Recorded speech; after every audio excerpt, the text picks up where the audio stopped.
Good evening, YouTube.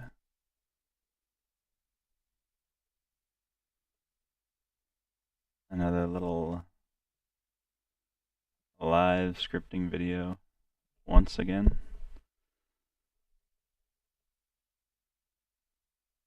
In this video, I think we're just gonna keep it tight. We're not gonna make much forward progress. We're just gonna be taking out a few bugs and wrapping it up. So I have compiled a list of bugs to go through. I'm just going to make sure the YouTube situation is set up properly first. But yeah, you can see on the screen, I have just a list of errors from people reporting. Love everyone who reports errors. Makes it possible to actually get to them all. There's literally no way, like if you're working on a project and it's multi-thousands of lines and it's complicated and sandboxy, there's just going to be errors, and then you just hope that you can get to as many as possible before other people get to them, and that when they get to them, that they pass it back to you so you can kill them.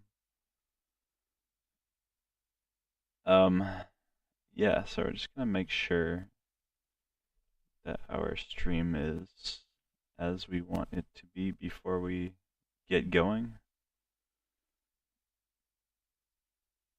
So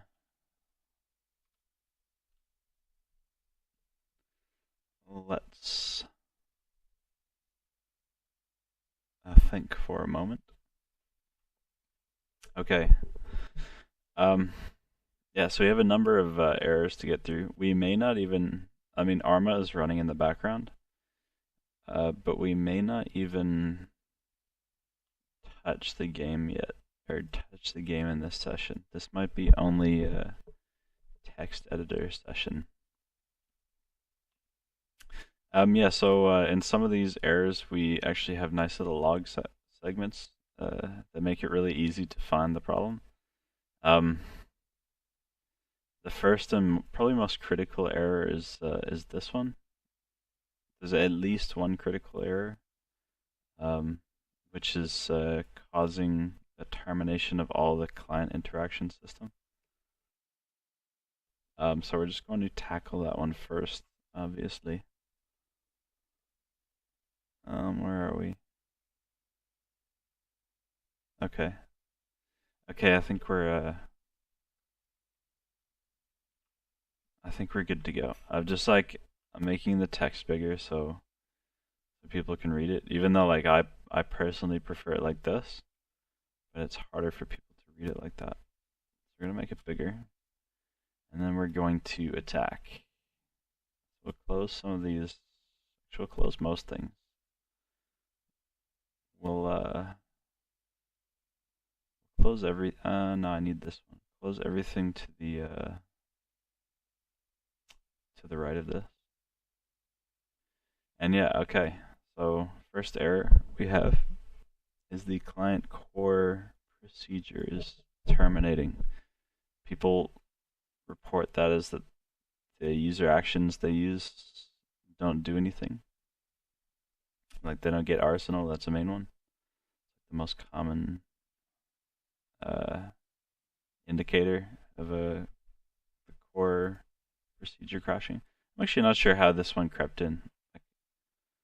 I'm not sure when this one crept in either. But we'll just take a little segment of the code. It's line 4847. Makes it reasonably easy to find. We'll just come down to 4847 here. And it's obviously not that line. Must be only one match, so it's this line here. So we have to figure out what's the error saying. Actually, we might split our views here so I can see what's going on. Okay, what's our error saying? It's saying distance 2D. There's a number in here. So it must be having trouble with this one. This may not be the main error that people are getting, but it may be as well.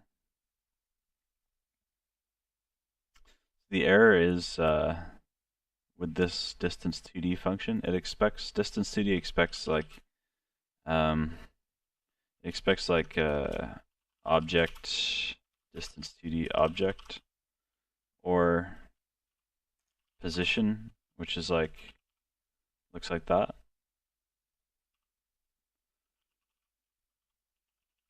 So it's expecting these two data types, one of these two. But interestingly enough, that is not what is happening. So we're gonna interrogate these two variables for a little while and see if we can't produce the problem. So we'll just trace this variable through the function itself. There's only 3 matches. Let's go find them. Let's go 4, 8, 5, 3. Next is up here, just where we define it. This is correct. Like, this is okay. This is obviously unconventional syntax here. It's converting 3D into 2D. Maybe we will launch. Maybe we'll use the editor. So we're just here for the debug console. So I'm gonna chuck this in. Change it to something easier. Pause equals that. System chat stir pause. Oh, interesting. Okay, so it's actually producing just a number. Well, there's our problem right there. So this is I'm not sure how that works at all. Like position camera to world should produce an array, and then we're deleting an element from the array. But I guess it's actually just returning the deleted element. Okay, so this is a pretty stupid bug on my part. Yeah, this is pretty dumb. Because the problem with is a position camera to world. Like most positions are like X, Y, Z, but position camera to world is actually X, Z, Y. So when you delete at 1, I'm trying to delete this Z value, so we get a simple XY coordinate. But obviously that being cute didn't work because delete at returns the deleted element. So it would actually return the Z value.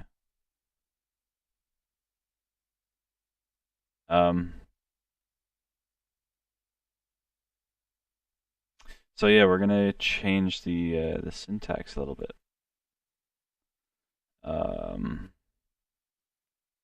We're gonna go like, unfortunately,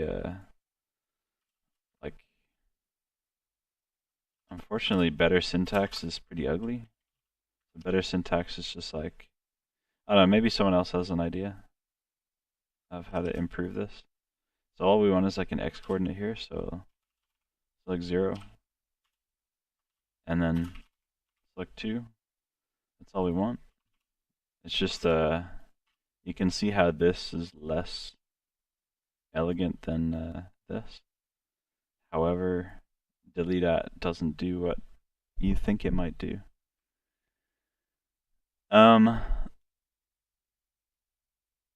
Yeah, no, it's not a problem with 2D and 3D. The problem is the return of, like, go to the wiki, right here. Like, it's not that it's trying to get to 2D from 3D.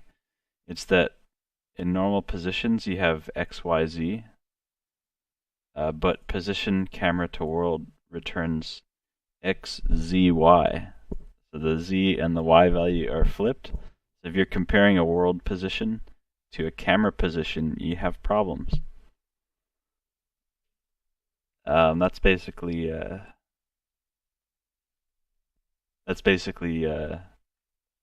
what we're stumbling over here. So I thought it would be cute to just delete. Yeah, so what delete at does, let's say you have like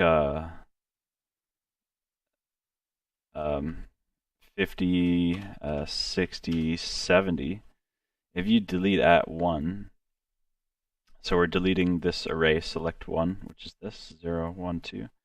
So delete at 1, we're deleting 60. Delete at actually returns the deleted element, so it returns the element or the thing that it's deleting.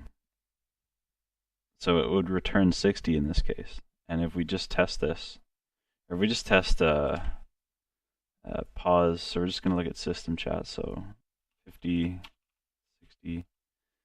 Actually, that won't even work.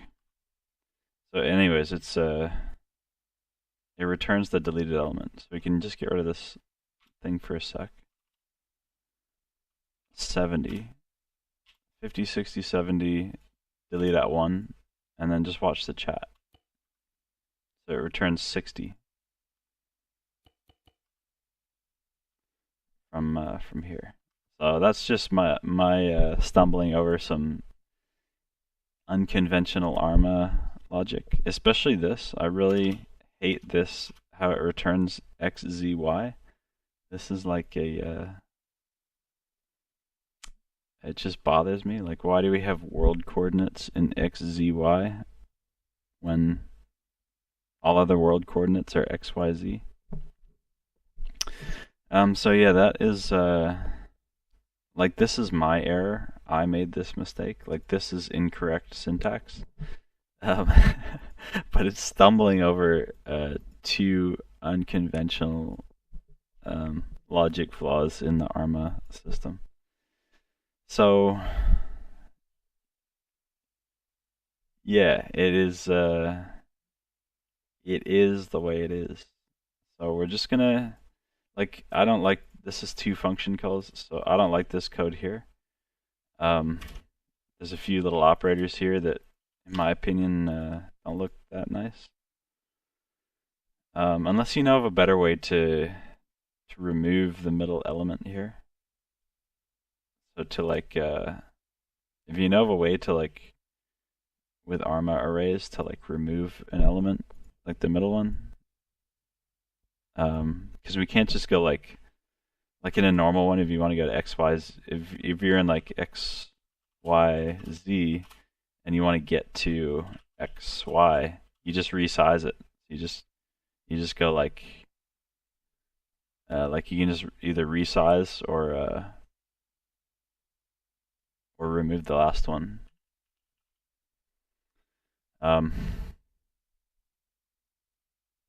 like if you just wanted to, like if you had something like R1 equals XYZ and you're trying to get to like just XY, all you just is like R1 resize 2. And now all you have is XY. So like with a normal XYZ, it's easy, but when you get XZY and you need to cut the middle one out, maybe some people know how to do this stuff. I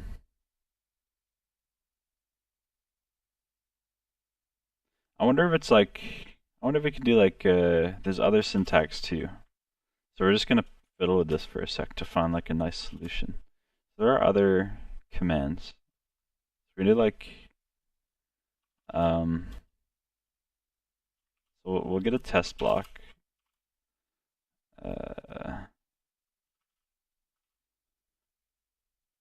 Actually, we'll just get like a 50, 60, 70.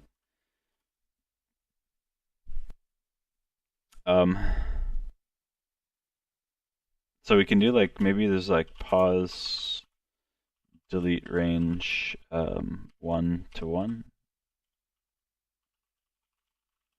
So maybe we'll see what this prints in game here. So is this gonna return 50 and 70 as we want?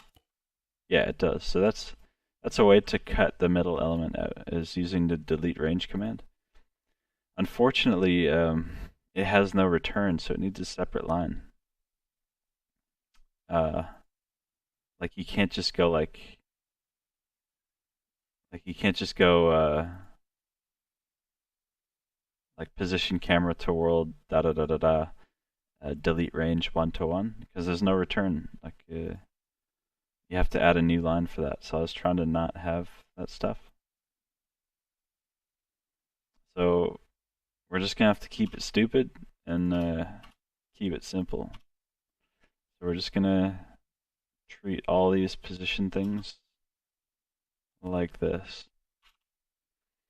So we'll just take this code, select 0, select 2, copy this, and then we're just going to find the other lines. So this is wrong again as well. So select 0, select 2. That's good.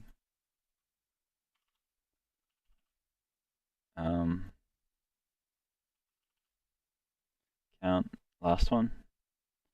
And now we just need to take this code here. So it's this little bit here that's wrong. So select 0, select 2. This is ugly. Like, I find this exceptionally ugly. However, we are going for functional and not worrying about appearances. Get rid of this. And yeah, so this should work now. And we'll just test it in debug. Where's my... Okay. We'll just test it in debug. We'll measure our distance from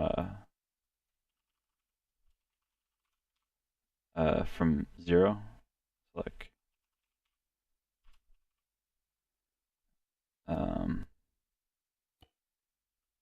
yeah, okay. So that's fine. So this works well. So yeah, it's unfortunate. It's just unfortunate. So that's how that bug happened. Let's come in here and mark it as resolved. So resolved. I'm confident to mark it as resolved because we fully understood it and removed it.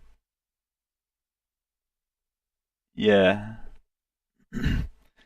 Yeah, there's no nice little yeah, exactly.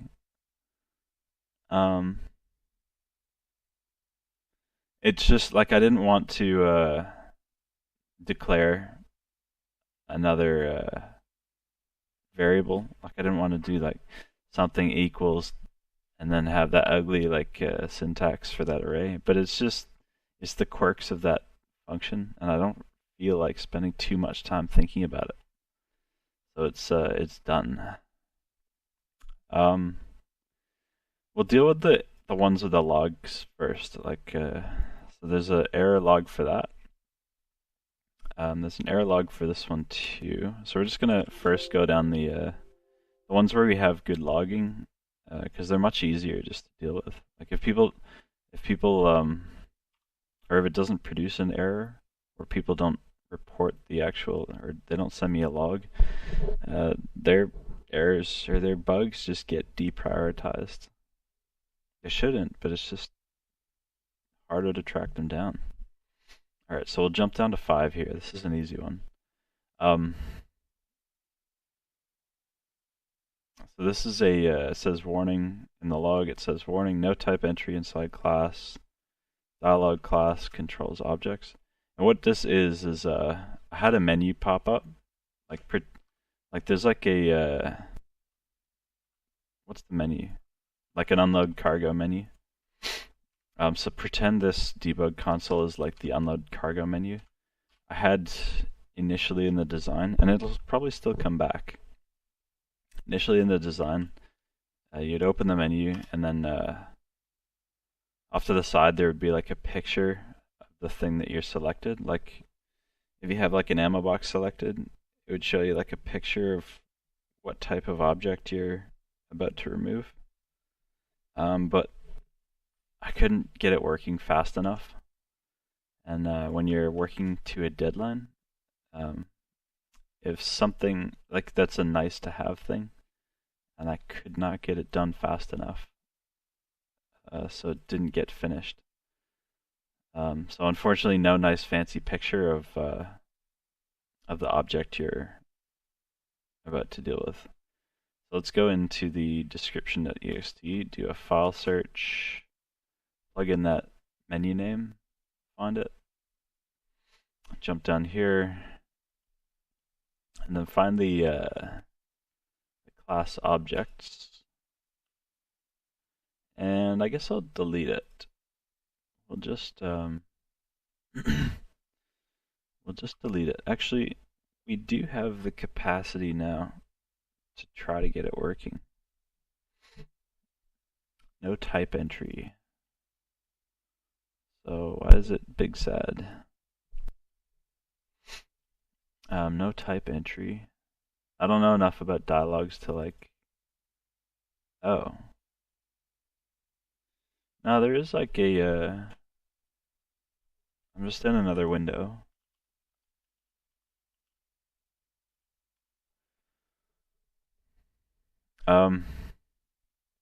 There is another thing in here for like UI type, isn't there?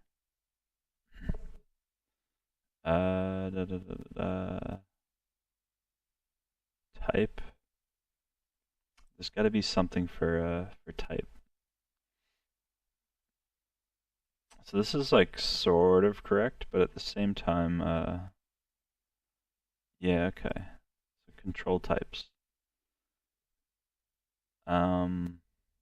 Structured text. So how would it? I'm just in another window, trying to get like, trying to figure something out. Okay, type 81, interesting. So it's like staring me in the face. It's because I stole it from somewhere else. I stole it from like lower down in the files. I stole it from the radio thing here.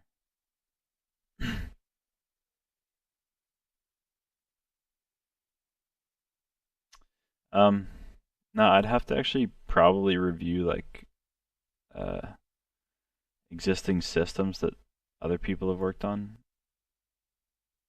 before I can actually get this working. So I'm just going to delete it.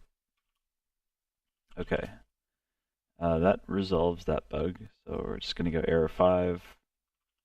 Resolved. So we got like, how many we got here? We got 8 little bugs to deal with. So the first one's resolved.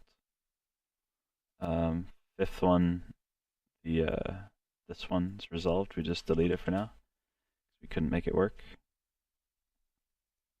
What next? So we'll go keep going down. So error 6. This is a semi-important one. It doesn't cause anything to crash. Yeah, I agree with that.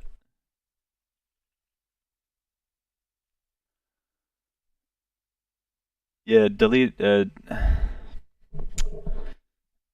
returns the element. So if you have like a few numbers and you're deleting at, like one of the numbers, it'll just return the number that you're deleting.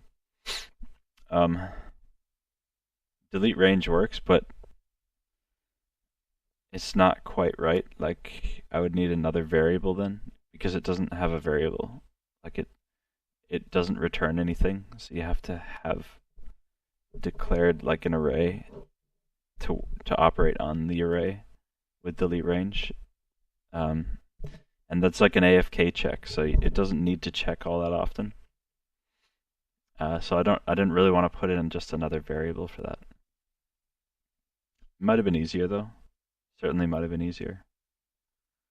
But yeah, like we're back at this bit of code here.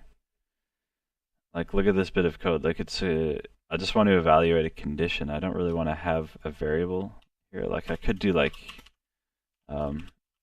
current camera pause equals position camera to world, current camera pause delete range 1 and then chuck that in like replace all this with current camera pause. But I don't really like these lines have no other purpose in the file but to be in this condition. So it's just not ideal.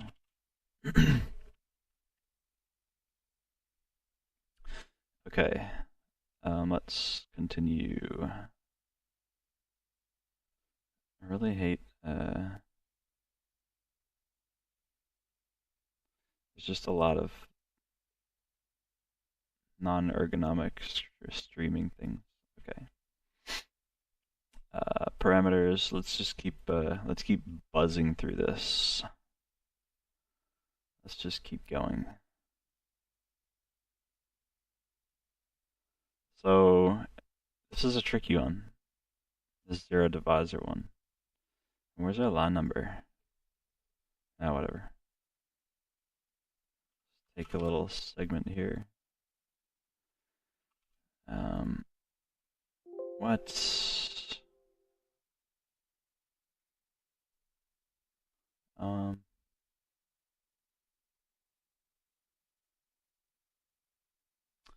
Just trying to, there we are. Okay, so there's an error with like UAVs. This is such a long line, I have to, actually might drop this one down a bit. Yeah, this is a very annoying bit. I've had this bug on and off. It's just, so the problem is,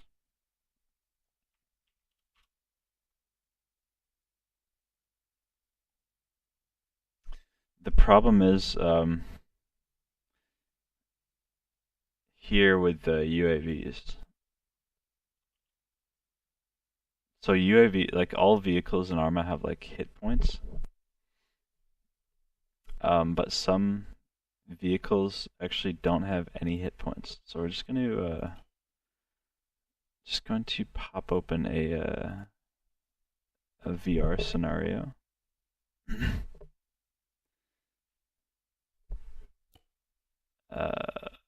Open testing preset. Yeah, I was testing some stuff here. A few things. Okay, where's our guy? Come back over to the stuff. That should be good. We certainly could work with macros, but I just, you know, this isn't really my life. I think about other stuff during the day. Or maybe it's still worth looking at macros though. Okay. So with normal vehicles, they have like hit points on them. How do I just get this jerk out? Okay. Okay, normal vehicles have hit points. If I go like hint silent, get all hit points damage cursor object, it's coming up with a massive list of hit points up here. That's normal. Almost every vehicle in the game has that. But you come down to like UAVs, and you do it, and it's an empty list. It's an empty list. No hit points at all. No nothing. So, in order to give a player the self-destruct action,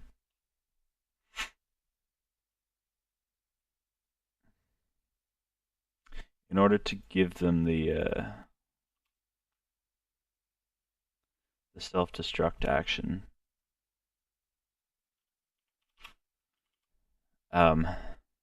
we check to see if the vehicle's damaged at all before the self-destruct pops up.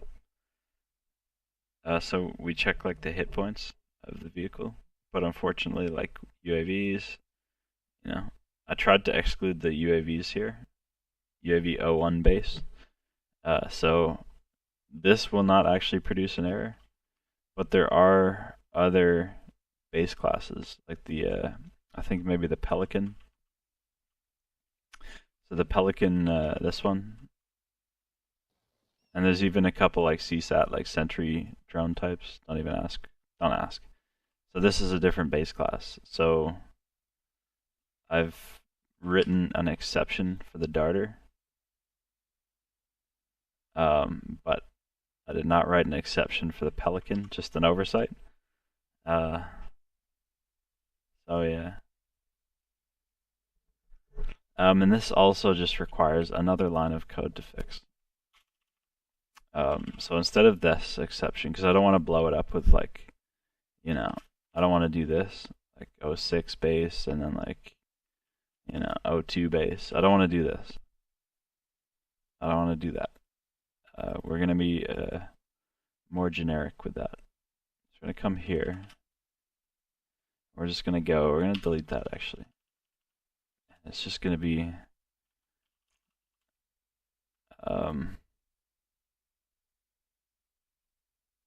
is not equal to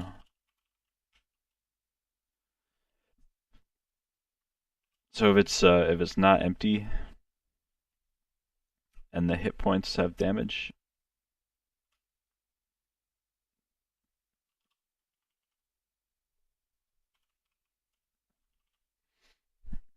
if the hit point list is not empty, then we're confident that there is a list select 2.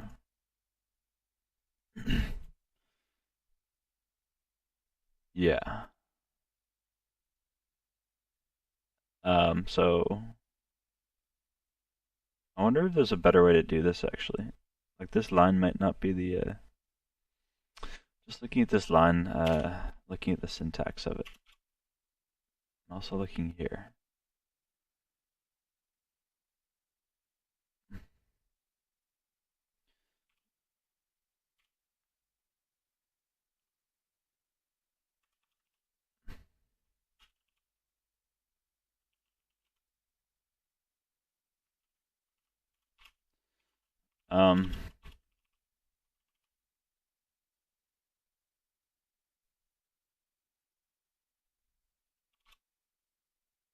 Doing some housekeeping.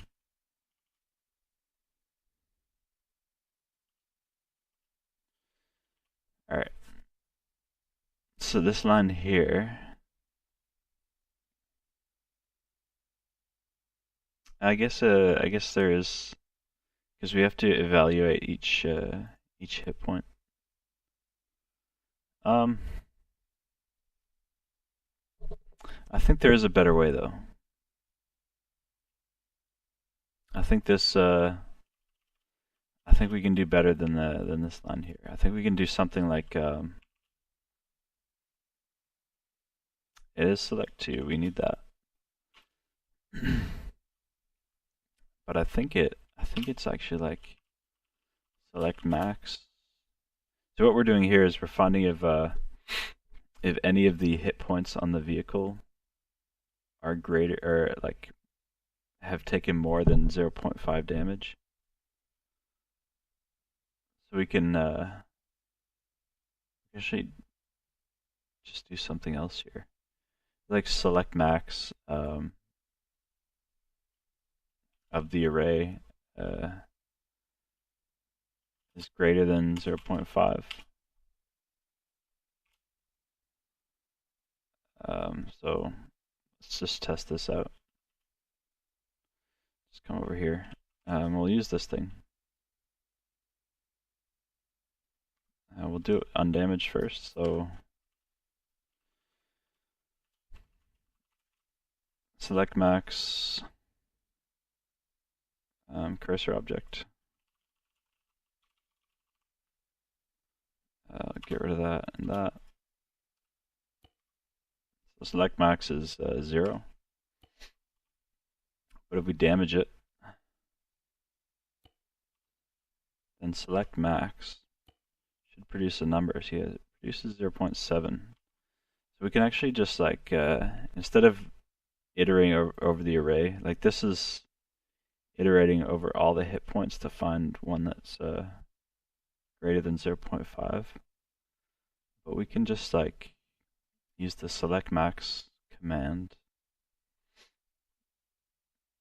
to find a value and then test it against 0.5. And this should do just the same thing. So we're going to insert that and get rid of that. Okay.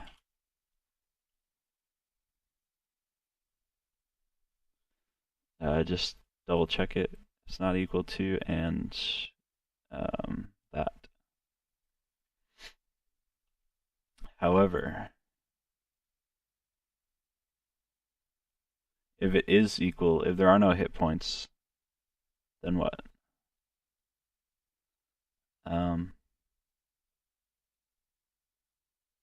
Whatever. They'll just have to deal with it. There's no error anymore. The error is gone. Like, there's room for a second option. Like, if there's no hit points,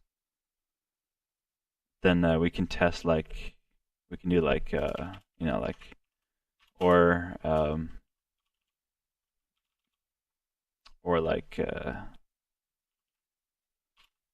like is equal to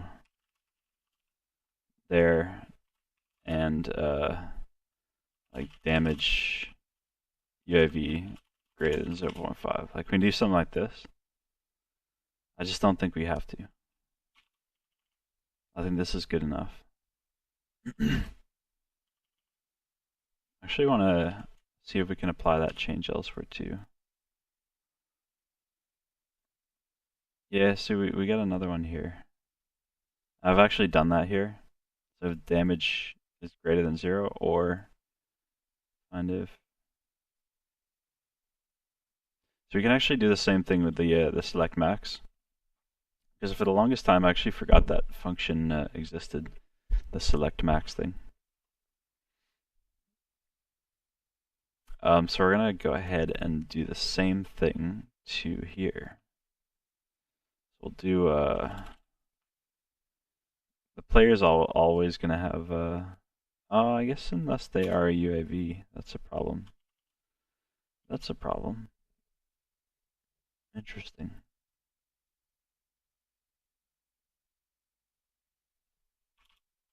Well, we might just use the same sort of code.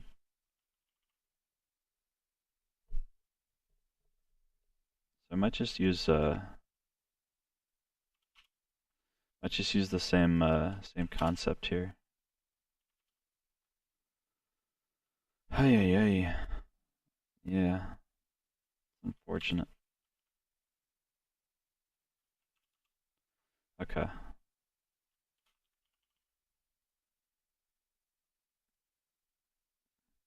So if it's not equal to 0, so if it's greater than 0, it's like saying like you just do that.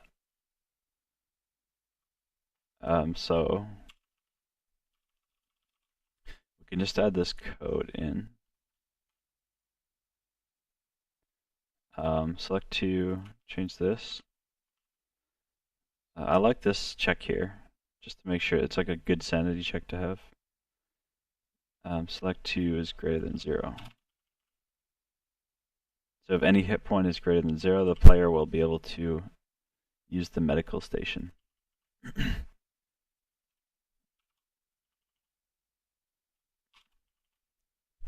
Just double check. Damage greater than 0 or hit point damage is not equal to empty.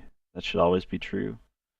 And select max, get all hit point damage, select 2 is greater than 0. Just gonna double check what this returns.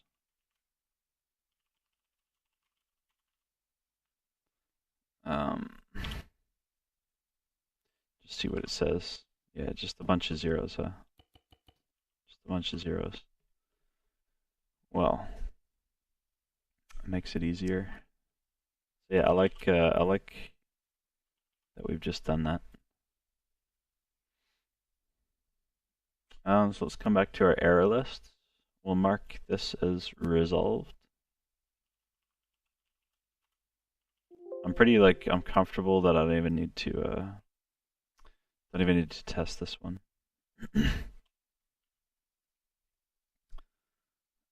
This one now.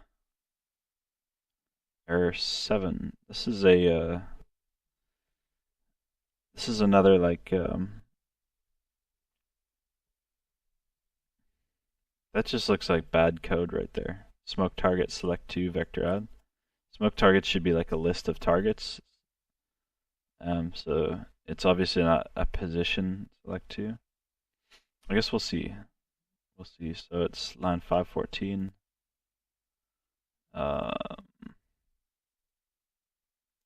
AI handle unit should be handle unit. Handle unit 514. Let's drag it over here. Oh. Okay. Get on to 514. So why did I use smoke target select 2?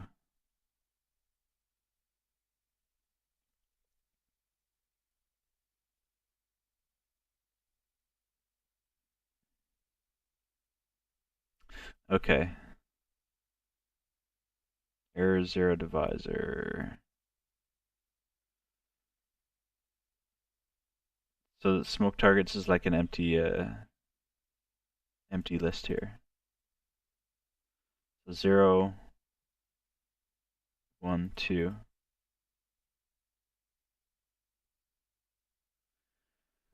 I tried to filter it out.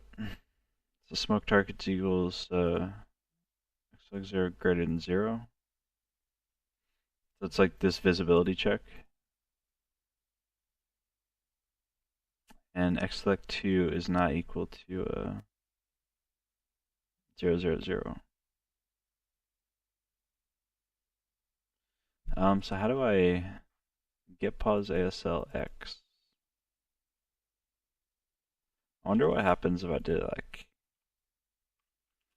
system chat or what happens if I do get pause? No, it should be 0, 0, 0. That's why I put this in. So smoke targets.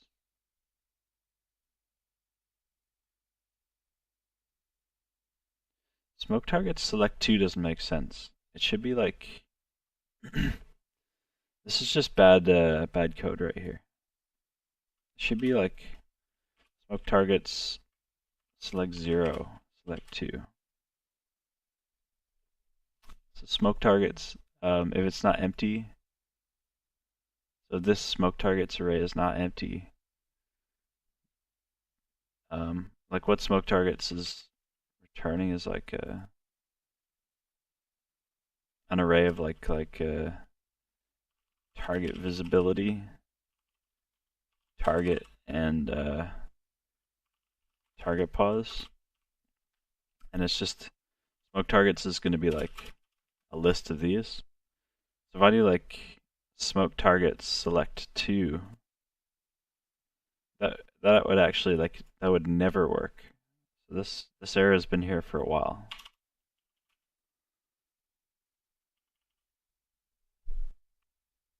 Sort false, so that's like sorting by visibility, attack target. Well, hold on, let me think. Attack target, so we want a position here. Like 0. Select 2. Yeah, okay, that's better. I wonder what this was. So this is actually this is actually going to make the enemy fixing this bug will actually make the enemy vehicles more dangerous. Because this was an error in their targeting system. So we've theoretically just fixed that. Okay, interesting. Select 0, just double check it. Smoke targets.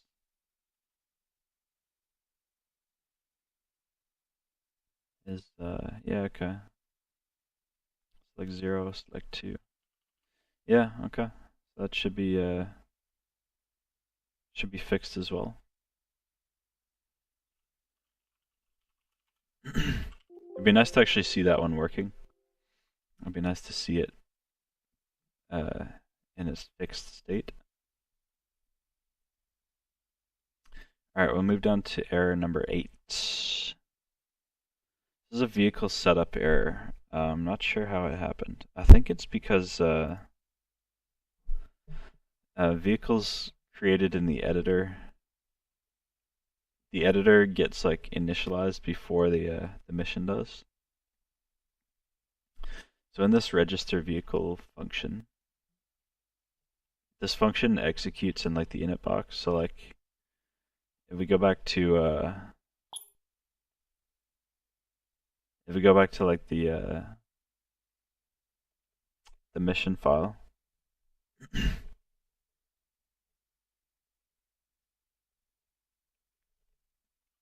this code here, the code in this box here gets executed before most things in the mission.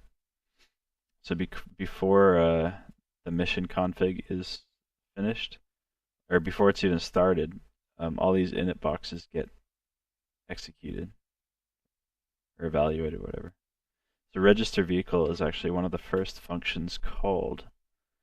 And in this case, the error is that a certain variable, the config file hash map, was not declared before it was evaluated. So it was evaluated before it was declared. So it's declared in the server config, but the editor executes first. So the vehicle init boxes, and then if this is what the vehicle init boxes execute here. So let's find where it says like. Actually, that's weird. I don't know. It shouldn't happen. Like I have a waiter, like a.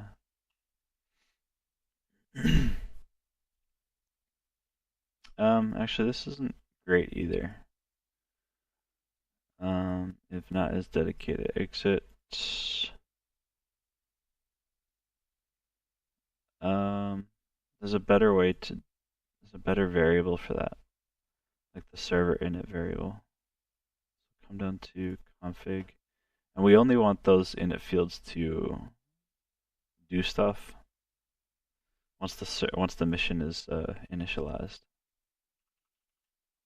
So I'm going to use this variable instead, or as well as.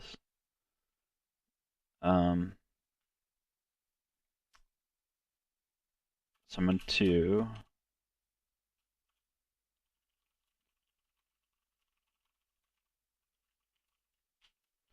just check that there, and we'll use that variable instead. I think it used to be like that, but somewhere along the lines I changed it.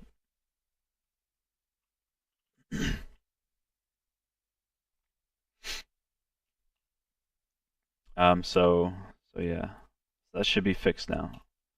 So it should only get the mission should only how do you say it? So anything below here should not be evaluated until this has occurred. I wonder if it's better to like. Nah, it's good to leave this down here. It's okay. Alright, so I'm happy with that. I'm still not sure how that got executed though.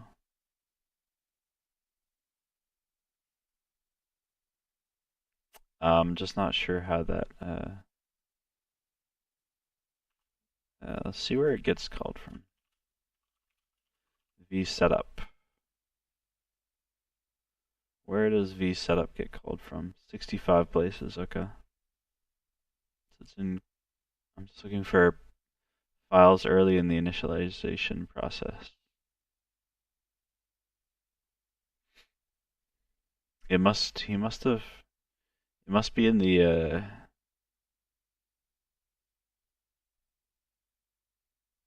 no, I still don't know how I don't know how it would have executed before. The person who sent me the error must have like done something weird to use it prior to when it should be used. So I could put something in the actual file, but I don't feel like I have to. Like I could come down here and say like vSetup. So I could come in here and just do like, or like you know what I mean. I could do like if you know not inited then exit with. But this should never happen anyways. I don't feel like adding that.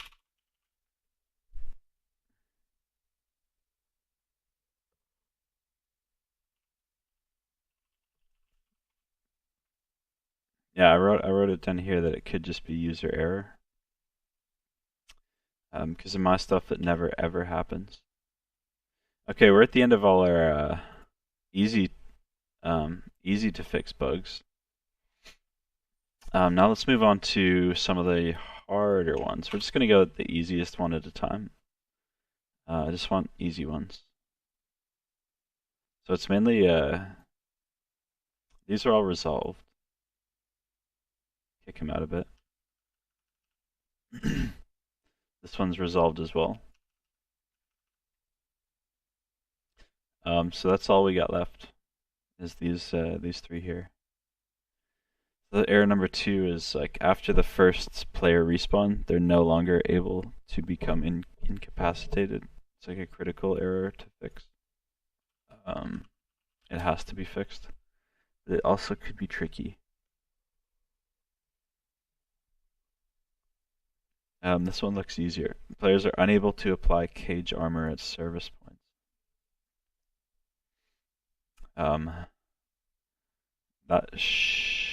It'll be easy to find, but we have to figure out how to fix it. And then players are unable to load captives into vehicles. All these three. We'll try the cage armor one first. We've been in the file. So we'll just dig up the lines for it. The armor slat. For the slat armor. Okay. So here it's just testing is near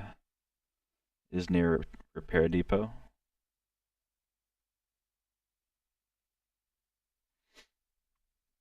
So it actually is like the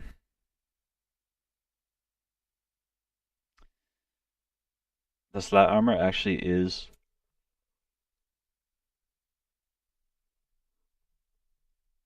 available, but only near the repair depot assets, which is like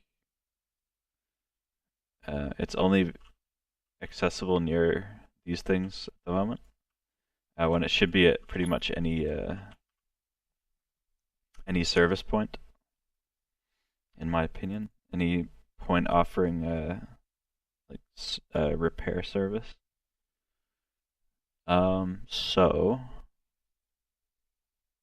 we have to do that. Do we not? So how are we going to do that? Here's the code for it.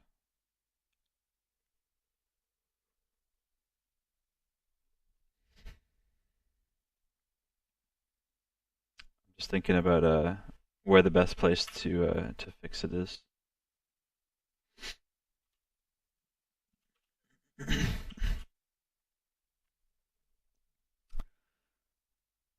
So here we're checking for the player's vehicle, whether the player's vehicle is near a repair depot.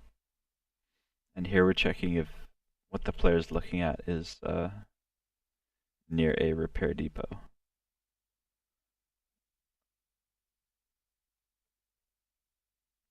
Okay. So we can just change this, like, is near repair depot to, like, is near service cargo, and then check the return for, like, the repair ability. So 3864 for these lines. We'll check is near service.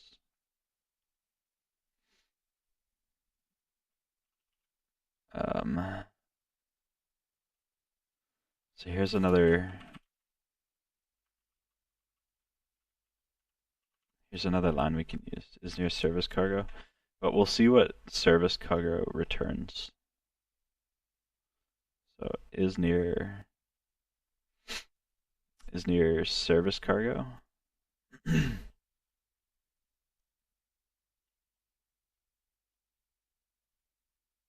So it should return an array with elements that look like this.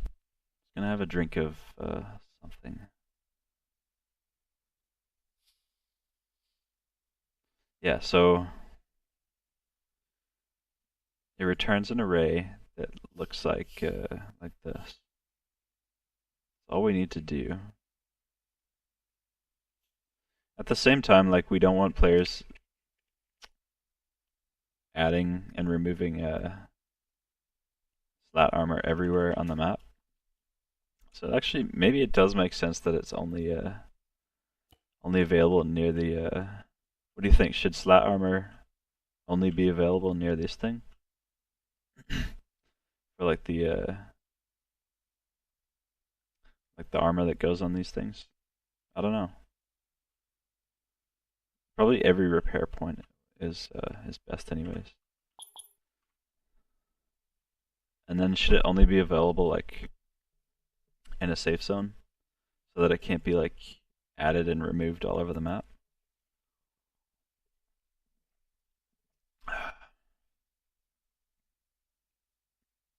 I don't know. Actually, there was another one to check. Another error.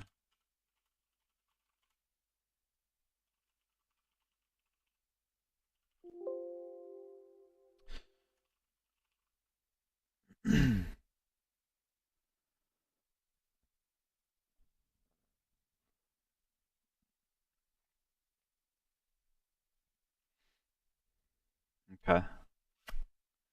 Well.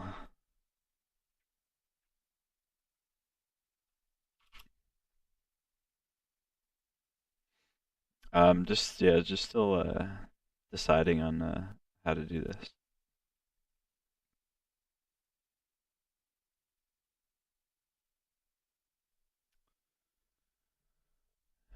I mean, it makes sense, like,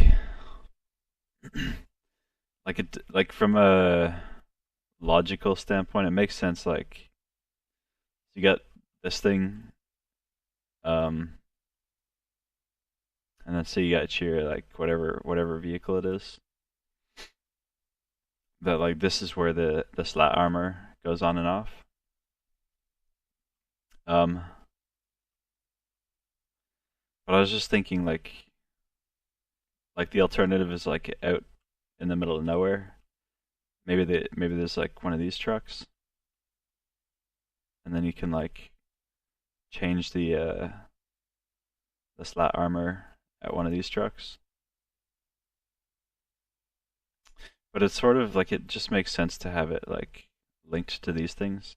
But that means like you have to have one of these in the mission to use slat armor, like the cage armor. And I'm just like I'm a bit from a game design perspective, players are gonna wonder like why this thing and why not this thing? Like why here, why not here? The players are going to they're always going to be asking like why here, and then why not here? And then like say you're running like the Prairie Fire DLC or like a mod where this thing's not appropriate, then you're in a bit of a hole. Um, this is the dilemma. Like, should it be at both, or just at one, or should it be linked to like a safe zone, like an area, like a base repair thing? I do not know.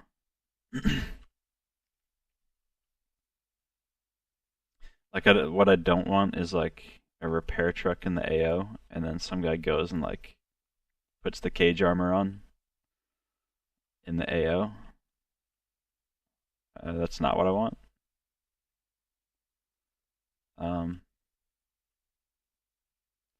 So yeah, those are things that we don't want, but how to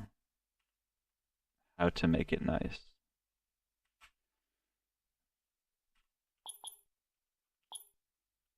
Yeah, yeah.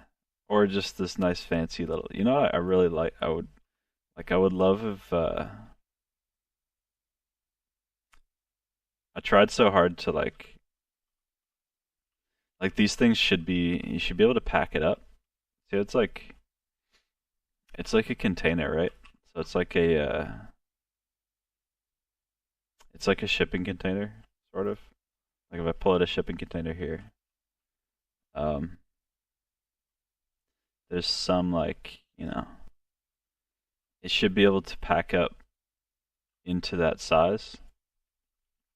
And in fact, in this video, I'll show like an Easter egg as well that we have. I'll show an Easter egg in it in this video.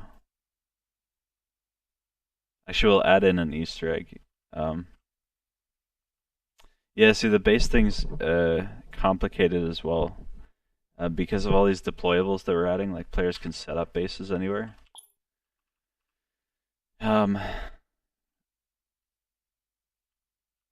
Yeah, we could do like areas where you can't add and remove the cage armor.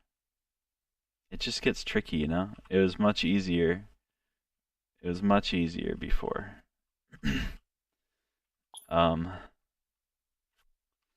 So we'll actually add in a in this stream we'll actually add in a Easter egg for people to find. Okay. So how are we going to do this? Is it near a service cargo? And I can actually choose like, see there's no vehicle here. I can actually check to see if it's either no vehicle, which means it's like an area. Like this is a ship like on the carrier, so don't worry about those. But these are like the marker-based service pads, and then these are like the terrain fuel, like terrain fuel pumps. These are like, yeah, I don't know.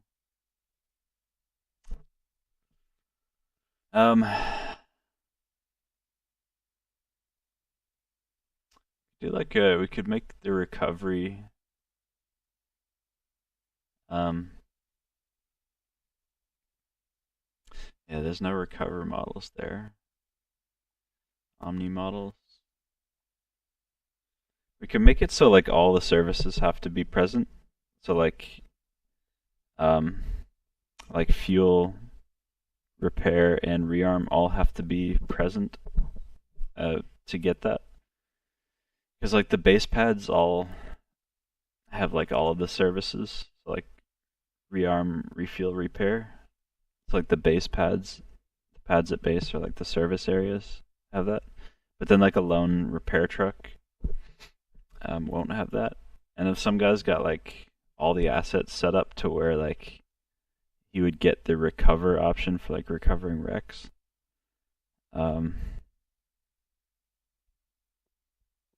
Like that's an option too. So in the presence of rearm, repair, and refuel, that he gets it, which excludes like a random repair truck in the AO. Yeah. Where the repair? Yeah. So what are the Omni models? I have like a list of what are my Omni models again? Services all one, and so we'll go into code config list vehicles, and we'll find services all one.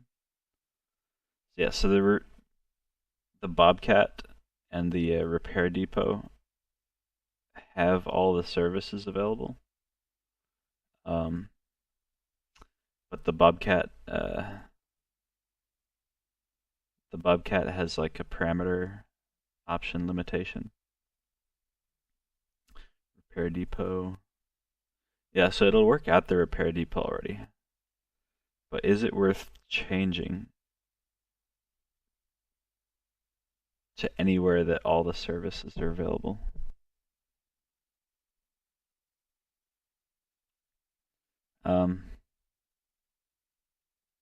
And how would we do that?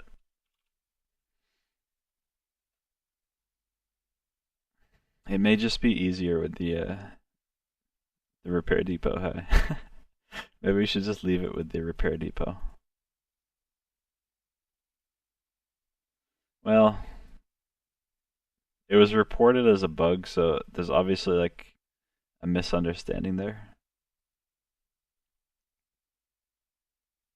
It's just such a tricky dilemma.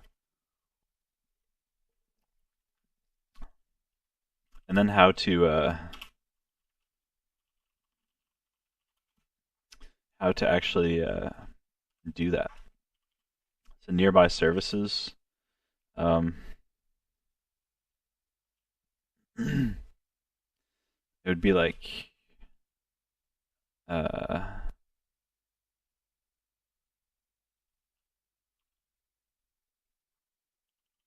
did I do it in the client vehicle service?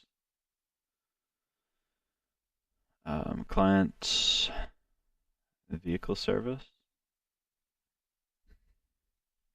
It's like a service function where it like checks nearby services.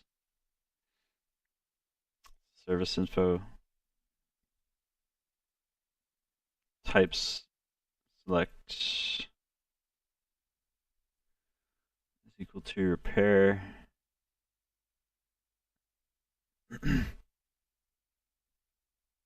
Just checks that there's a repair service available.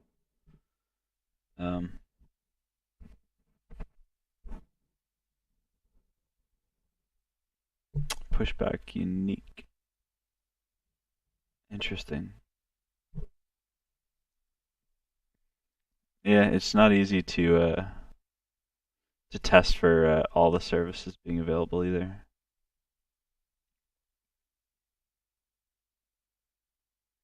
So we may just we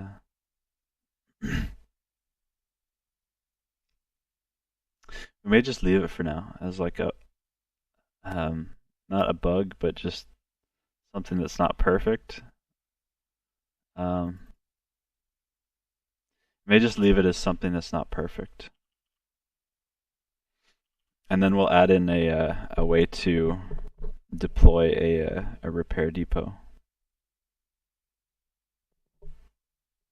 I didn't really want to.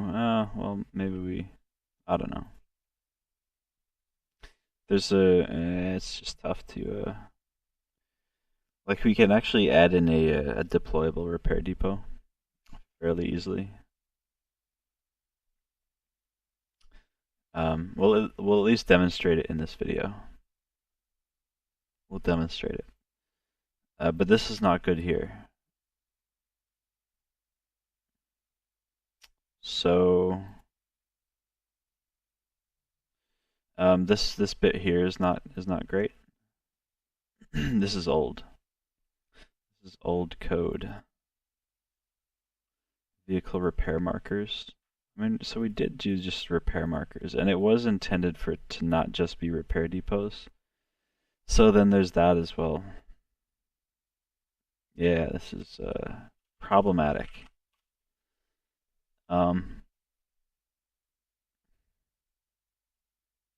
It's just problematic because it was intended originally for it to not just be repair depots, and so that would be changing. So I can do like, where's the code for is near service? So take this function, 3844, 3844. So I can do like,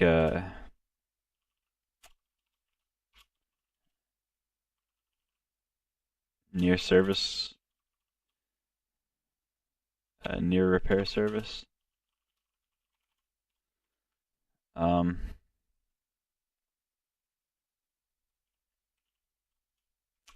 Is near repair service. It's just tricky to test this because you have to go like near services and then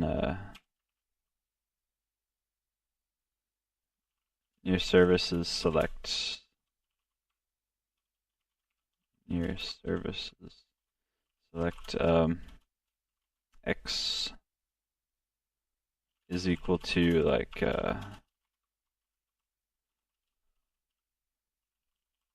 this, and then like is near service is near repair service equals near services equal to empty. So you could do something like this. So this null here means that like a repair truck driving around won't be able to provide it. So this means it's like a repair pad. So the only way that null gets added is if it's like on the deck of a ship or if it's near a marker, near like a high value marker.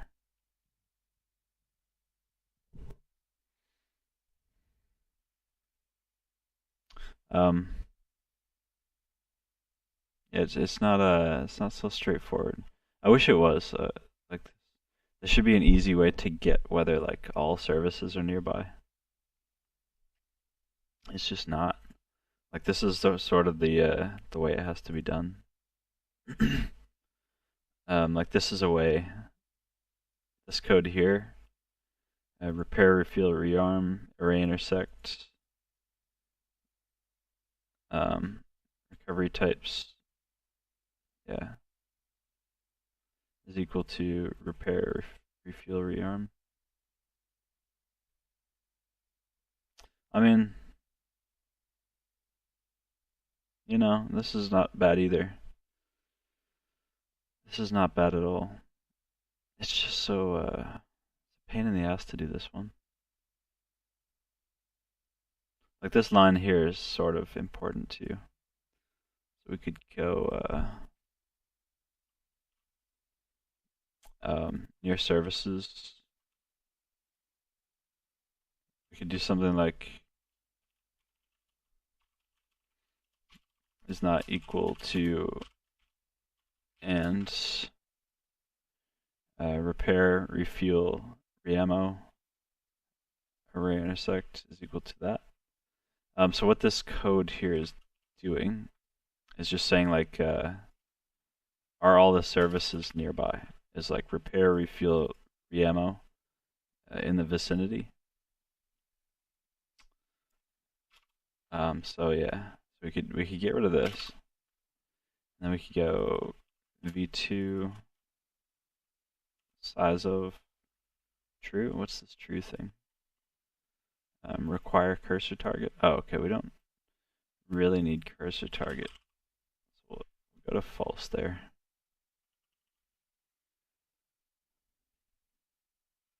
And then we'll need like a private variable here. So near services, I don't know, somewhere up here, hey? Way up here. Just right here, right? Empty array.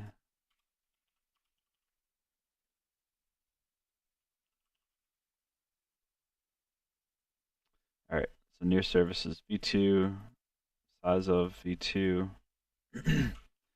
is near service cargo. Near service not equal to that, not equal to empty, and like that.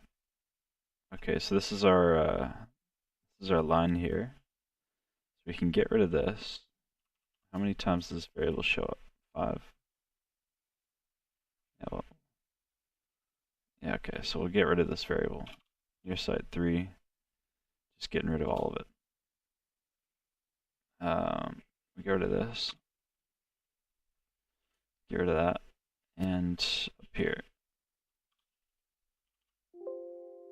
So 48 something, 38 something.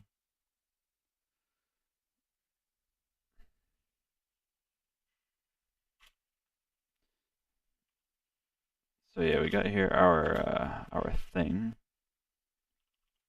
We just drop this in here.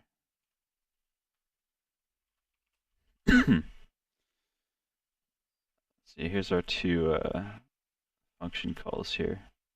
Oop, error right there. Okay.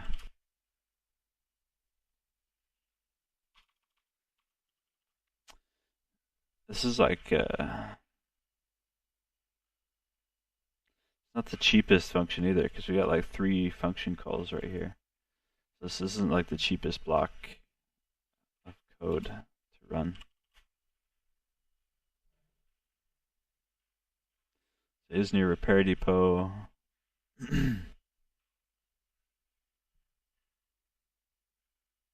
And near services.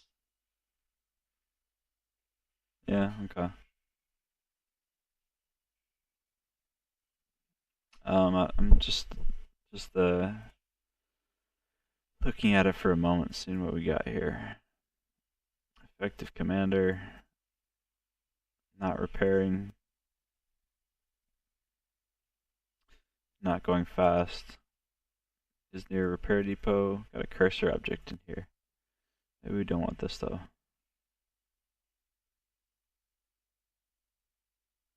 And then near services, so near services not equal to empty, and all the services are available. Well, we'll run with that, but we got to test this. We got to test this one. So we're gonna run with it, but that has to be tested because it's like it's just complicated. A bit of complicated stuff. What's the other one do? Like the that was the slat armor, and then there's the camo net. Yeah, the camo net. We don't have to be anywhere for that. That's okay. All right. Well, we've done that one. These last two are actually gonna have to boot up the server. There's no good logging of it, of these last two ones. So we're actually gonna boot the server up and just see what happens.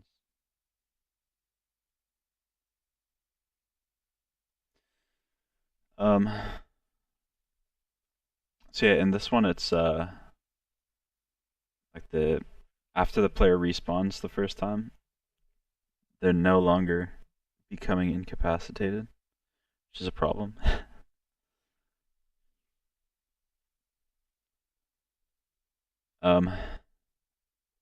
Actually, I might do a few things. I might before before we even hop in there, I might do a couple things to make testing easier. So description is going to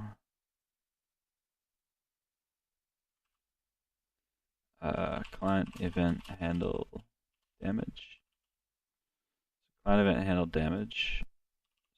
X that one out. Client damage modifier. X that one out. And incapacitated. X that one out. And now we need a new file for this. There's 3 functions in this like damage handling system that are important, and we may need to do some testing with them. So we're going to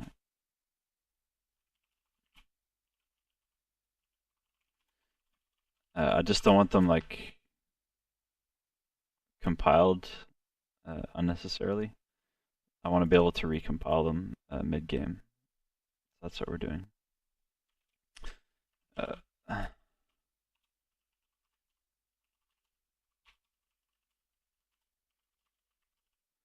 Event handled damage. Where are we? This is probably the main one that we have to fiddle with.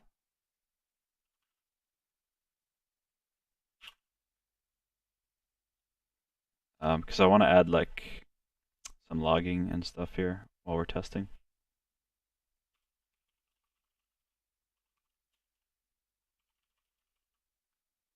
Client damage modifier.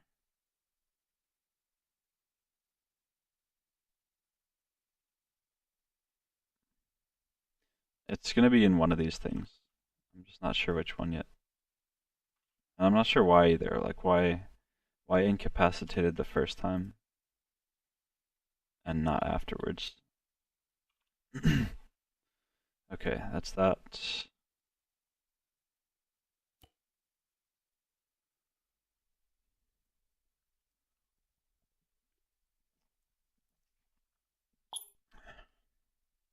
Alright, so let's see what we get. This is a very tricky one because it comes up on screen like like player incapacitated, but then it also kills them anyways. So I'm just not sure why that's happening.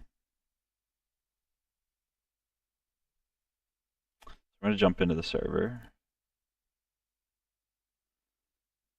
See if I can remember the local IP.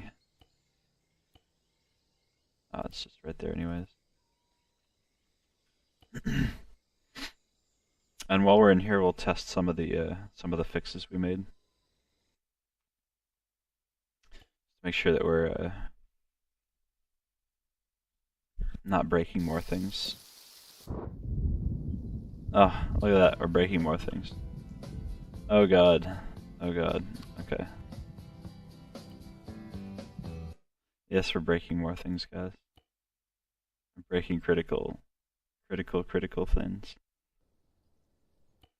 Yeah, we broke something. It's not very big. It's quite small. It's just it's a copy paste error. There. If I just do this right here, boom, fixed. That's how bad it was. I added in a bit of logging in the client core structure, which is unfortunate.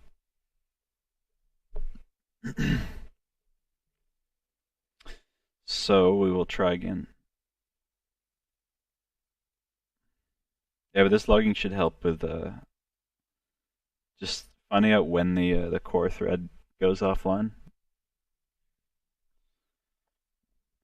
Like the server RPT is more useful than the client one. At the same time, there's some information, like if you're the server owner, some information you don't necessarily want to share with the player or like the client. Like you don't want the client to necessarily know what scripts are running, or like what the server FPS is. Like that could be confidential, or like what the Zeus situation is. So there's some stuff in the client RPT that maybe is sensitive.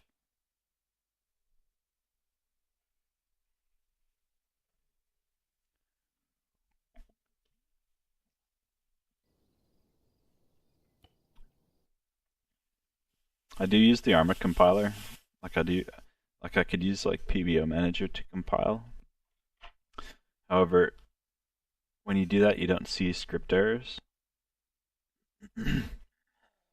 But when I compile through the editor, it just shows me like script errors. Maybe someone's got a cool compiler that I can use instead, which shows compile time errors. But until then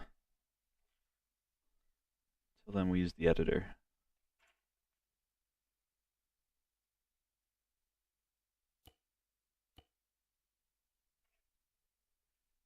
And we'll see what happens. Yeah, we're chipping through this list. Saving the trickiest for last though. This health one, if I could get this health one sorted, I'd be very happy. Cause it's like, it's too big to, like it's like I would say game breaking. Like if you can't use the revive system. Like that isn't ideal. Okay.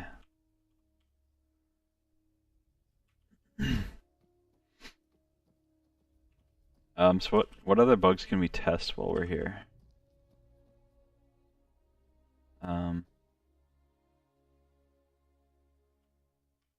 Just trying to think of bugs to test. We can go as UAV operator, and we can spawn like the darter drone, or one of the drones, and see if we get that script error.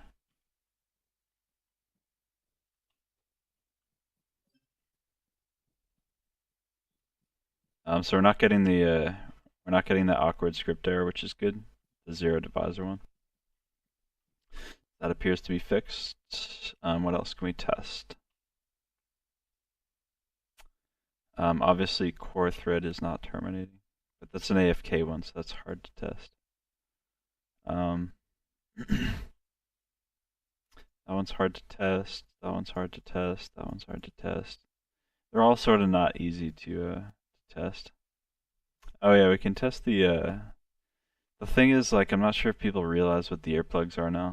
So if I go into like settings, so this is the earplugs. So if someone's got like a wildly maxed out value there and then their effects volume's really low, this may cause problems. I have no problems. It's like if I go like, so earplugs are out, earplugs in, earplugs out, no problems. And if I change like this down here, oh no, it's not scripted UI, it's map factor. If I change this, the map factor, sorry, maybe this is it. So if I go like that, maybe this is what causes problems. Yeah, okay, I see. I thought I fixed this though. So the problem is when people have the map factor way up, like this is the earplugs volume right here. Like this is the earplugs volume. So if you go like this and then go like this, like your effects is just normal, and then your earplugs is low.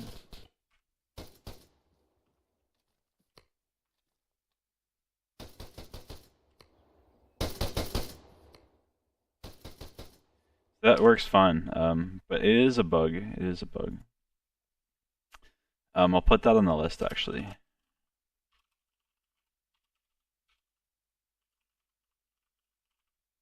Fix the earplugs because it is a bug. But it's only like people only would see the bug if they have this map factor thing way up. Like, what? Who the hell has this? Why is this up above this? It's only for people who have this effects thing way down.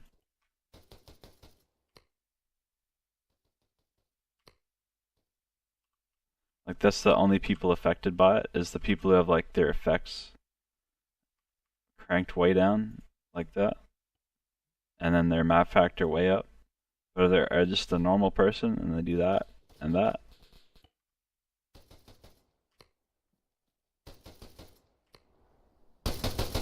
Then it's like then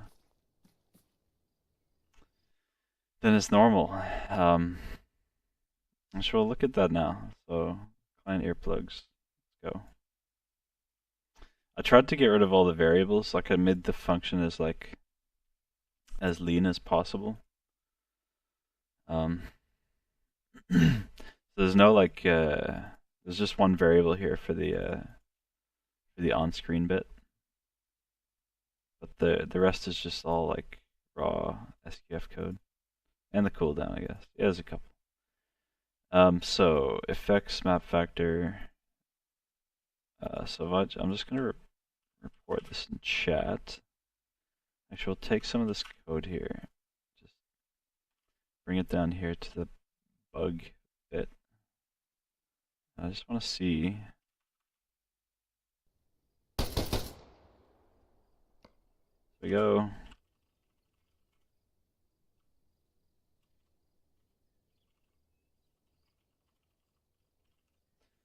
So what are the earplugs? So 10%. So I put it in. Volume drops to 10%. But if I change this and then change this, like who has this up, man? Who's got that up? Now, what is it? So we got 5% for that value. Earplugs should be 5%. Parse number sound volume is equal to earplugs.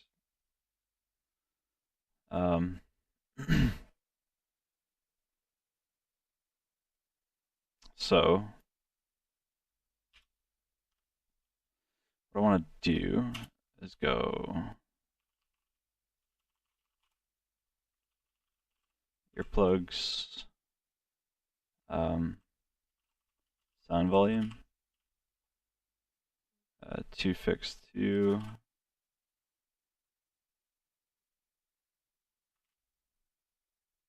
sound volume 262, parse number. Okay, we're gonna see what these two values come out to, because this is what's causing the problem.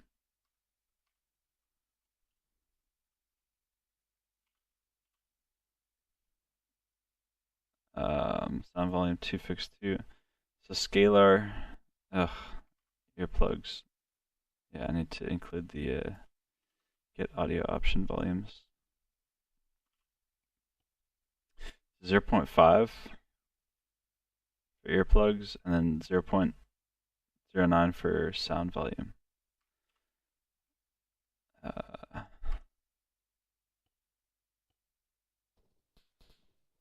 Just trying to reproduce the issue. So compare the two. So 25 for earplugs and 0.09 for sound volume.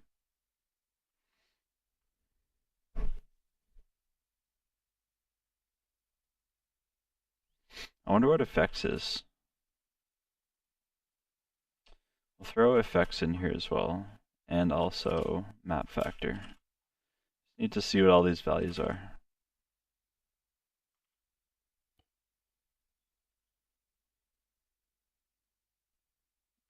So Sound volume isn't effects, is it? Maybe that's... Well... And then map factor is 0.82.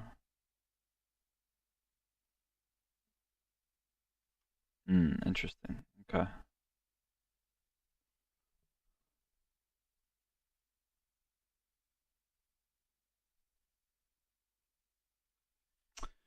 Well, what to do about that then? I should just like revert it to how it used to be. Is equal to earplugs.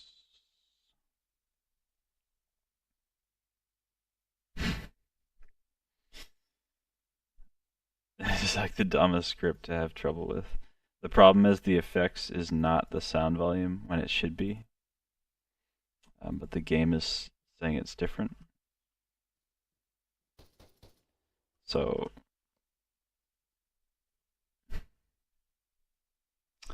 earplugs 0.25.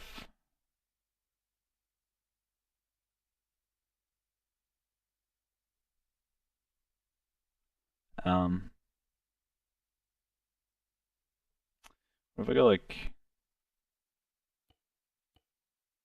map factor down to here?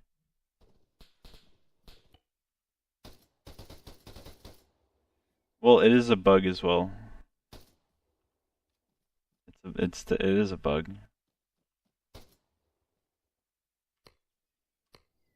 Earplugs out. Earplugs in.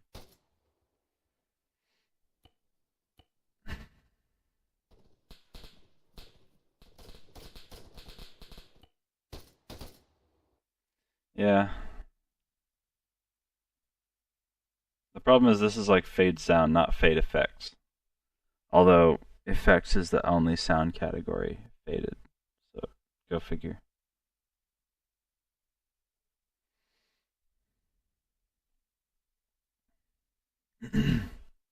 What I could do is like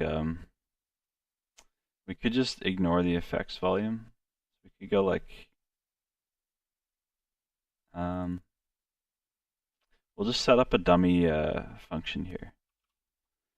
So I'm gonna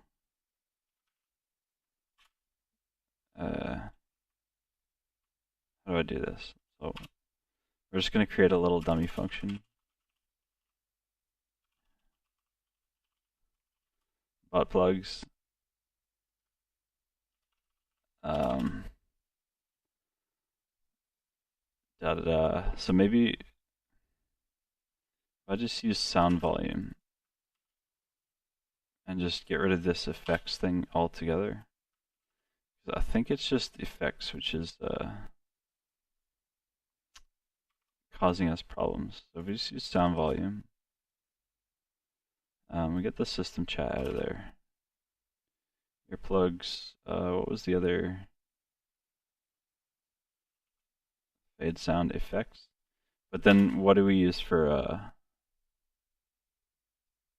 what do we use for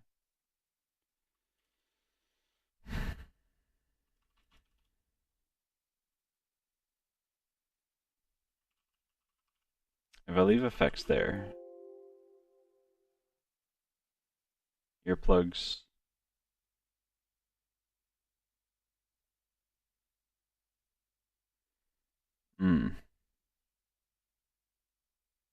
okay.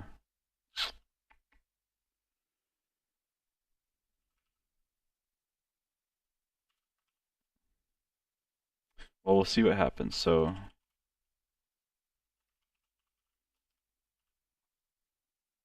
alright, so we're just gonna try, we're trying to get rid of the effects bit. We'll see what happens. This code's not good though. Parse numbers, sound volume, earplugs. This is a problem here too. Let's think. Sound volume 2 fixed to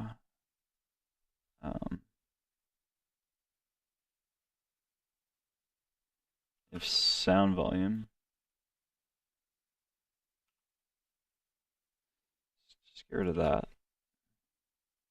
This might not be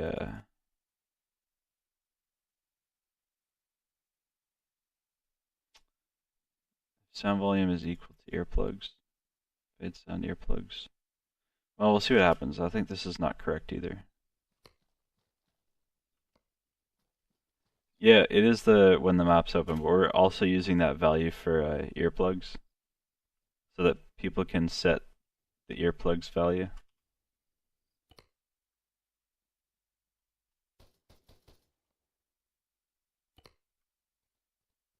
Wow, that's bad. Okay.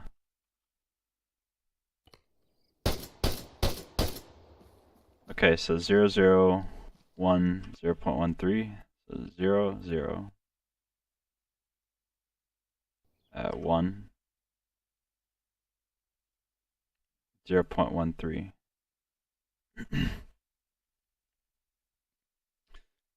Okay.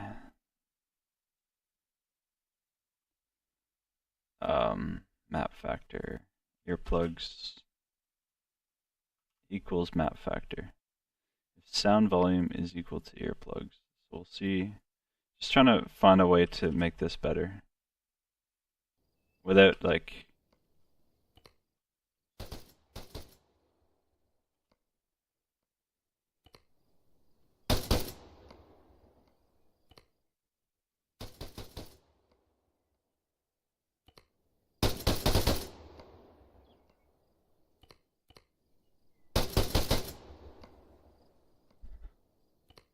yeah, the whole idea is that players can set their level of like earplugs dimming now with this slider. That's the whole point of what we did, is that players can now determine what the earplugs value is. Like if I go here, then when earplugs are in, it's going to be a lot louder. Earplugs are going in. That. But it's still sort of earplugs. Maybe this is just the way to do it. Sound volume is equal to earplugs. This is sort of working how it is here.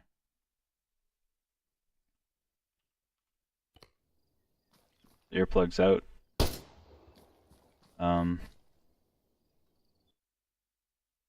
Fade sound effects. Sound value, I'm not sure. Vaughn should be like here.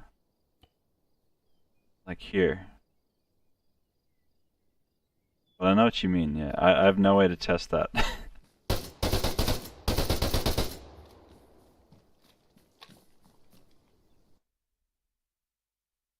Oh, like when you...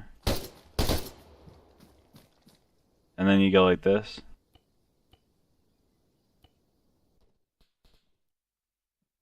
It's like you got earplugs in, so... It's just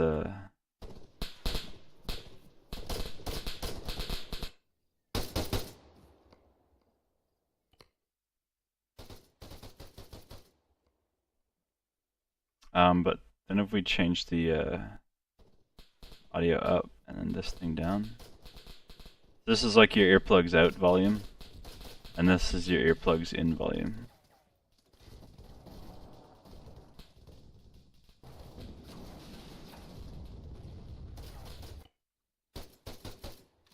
Yeah, so you can hear Vaughn over the sound of the thing. There's actually no way to adjust the Vaughn volume. Like Vaughn's handled separate from the rest of the sound volumes. Just so people don't use it to troll or like whatever. Yeah, so like this thing, this effects volume, it doesn't affect it.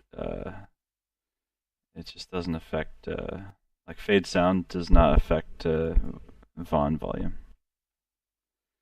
Unless it's like the local nearby chat. Well, anyway, so I'm going to change the code to this, because this is like simpler. So we're going to change the function a bit. So that the, well, there's just no good way to do it. I'm going to do this. So this will be the earplugs thing. If people don't like it, they can change it. Client earplugs. Just like that. Okay. So this, like initially I had like this value was a multiplier of this value. So like this value, and say this is like 10%, so it's like this value times 10%. So whatever this value is, this is like a multiple of it. So this would be like this sound times 90%, and then this would be like this sound times 50%. But now we're just gonna have it as like a nominal value. So like this would be just weird, but people can still run it like this. Actually, this is causing problems now too. It's just causing so sound volume is equal to earplugs, fade sound effects. Oh, it's because I was using the old, I was using the key. That's why. So if you have it like this, it's going to sound backwards. Like if your map is up here and then your effects is down here, it's going to be backwards. So you're going to go like this.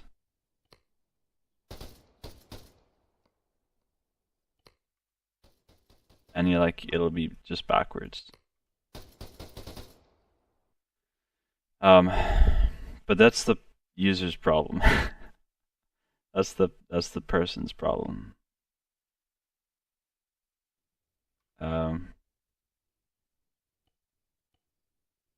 Once they get into a helicopter, they'll figure out that maybe they want this down.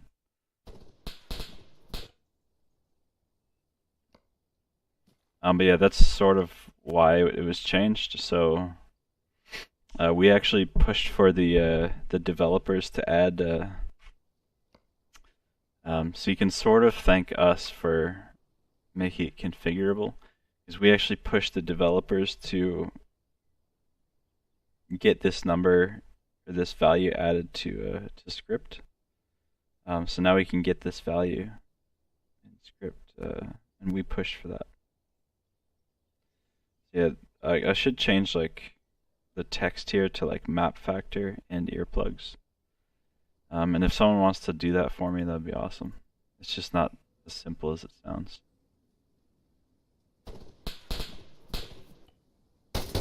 The problem is this is a factor as well.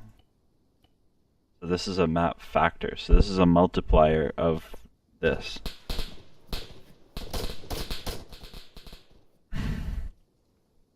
So we can just do like the earplugs should be effects times. It should be this. This is what earplugs should be. Maybe that's what it should be.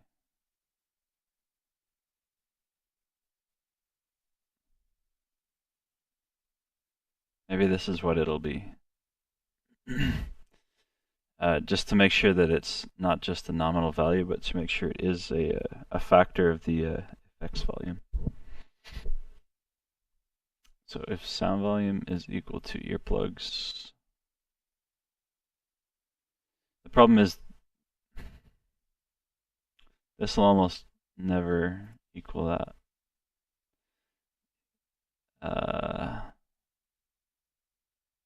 Well, I can try this. We have the code ready, so we can try it. Well, it's sort of, it should be clear. Like, not only a tiny number of people are going to watch. Like, how-to videos. So things have to be clear for like just people joining the server.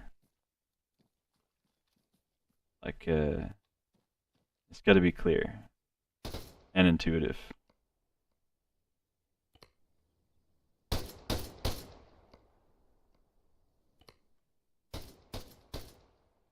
Okay. So I don't mind that. Let's map factor. Let's go up and then down like this.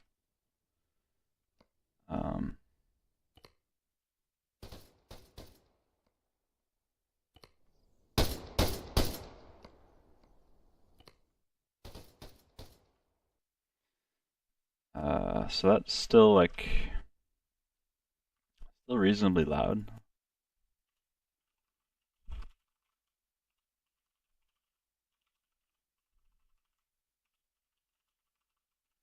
Let's just see what it's returning. Earplugs, effects, map factor. Let's just make it easier to see as well.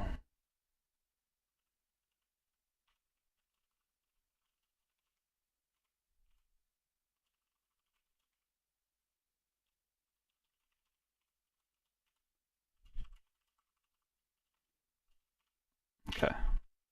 Let's see what it's returning.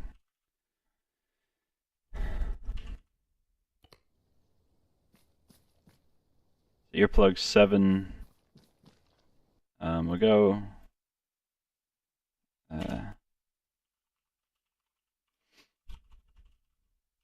earplugs out and earplugs in.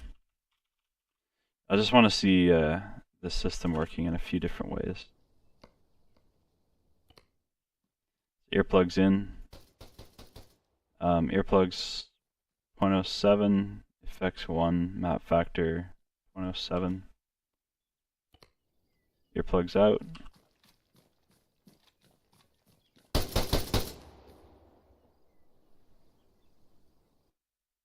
Guess we should also do like sound volume. And then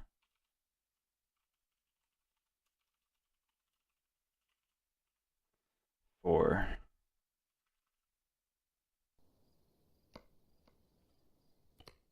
earplugs in. So sound volume still coming up as 1 high. Interesting.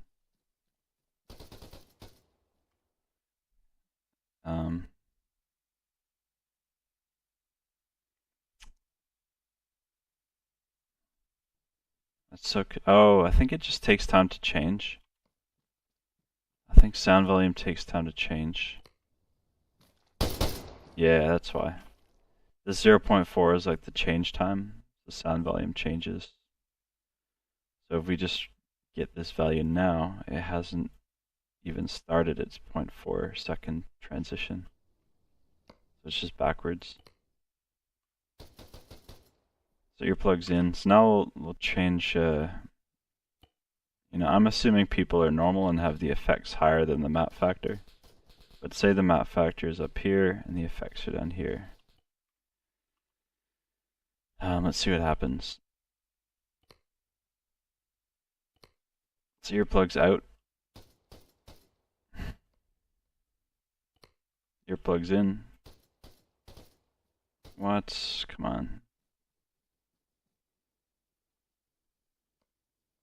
Earplugs out. Earplugs 0.21. Map factor 0.91. Effects 0.23. Oh yeah, so it's like a now it's acting like a multiplier. So now when it's up here, the earplugs barely do anything because this is just like this value. If it's just here, it just goes like down to there. I sort of like this is like a nominal value. But if say we go here and then way down here. So now if I do this. Now it's almost like now earplugs is like pretty much muted. Yeah, I'll leave it like this. This makes sense, and it's working in the non-intuitive ways that I didn't expect people to use it. Okay. We'll chuck that in. We'll get rid of our system chat. So yeah, so we have changed it, just so that it works every time as well. Because before, you're right, like you'd click it and nothing would happen. But now it should work. Now it should work. Okay. Yeah, I wouldn't call that like a. Maybe it is a bug fix. I don't know. Fixed.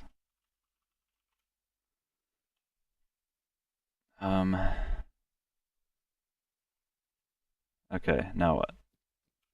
So there's no bug with this thing now, with our UAVs.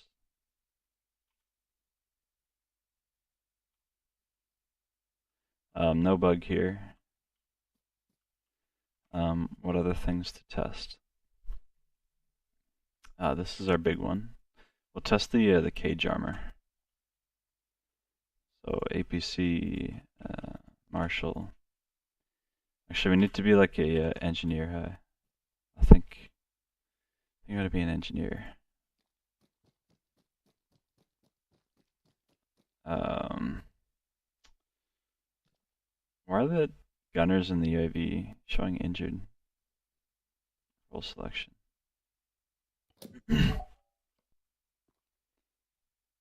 Map. Oh, because they're dead. Okay. So we're gonna put down a some sort of NATO thingo. This. It'll spawn a few just in case.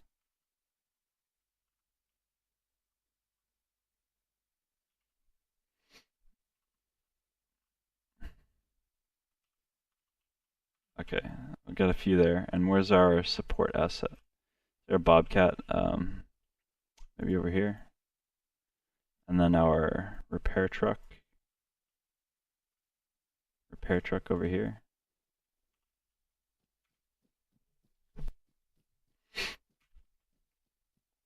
So let's see what happens. Also our repair depot. So we need our storage repair depot. Just right there, huh? Alright, let's see what happens.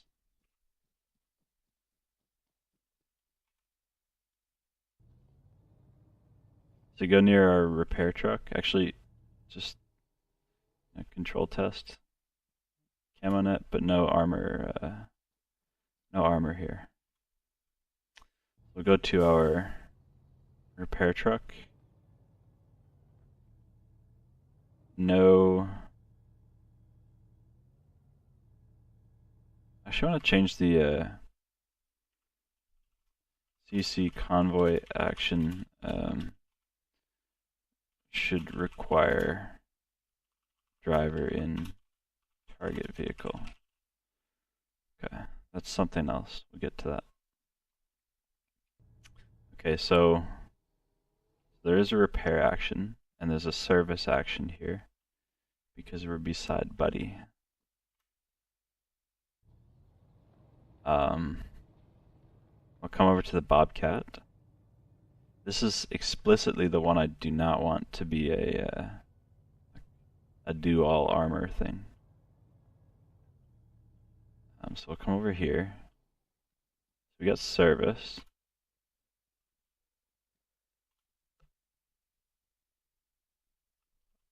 But no armor thing, right? Which is good. And then we'll come over to our repair depot.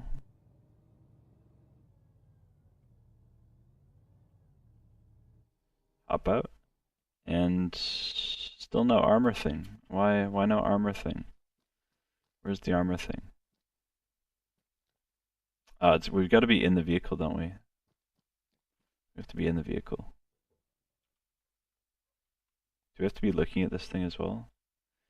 Well now, so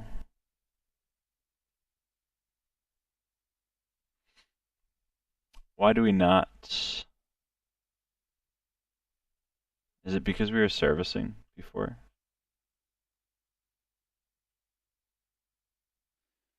It sort of is a bug. So why do we not have the ability to mount the armor?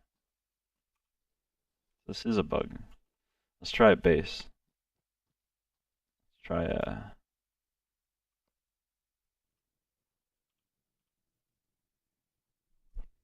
let's try back here. This is our main guy right here. This is our main spot. Okay, so we do have the slat armor here. What is going on? The mount slat armor.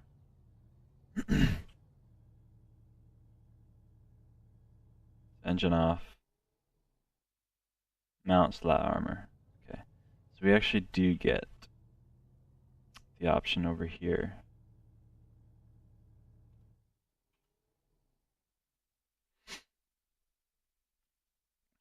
Or did I just have an oversight? Did I just have an oversight when I was doing that code a little while ago?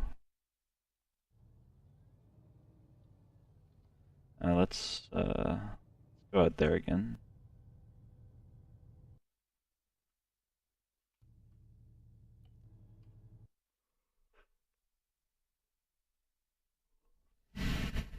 So let's look at the code. 38.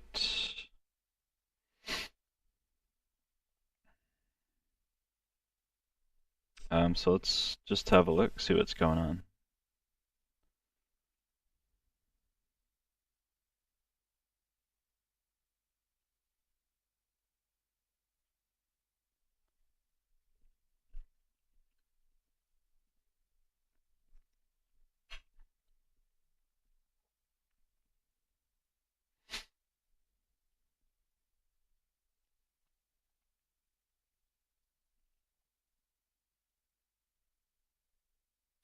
Why is this repair depot not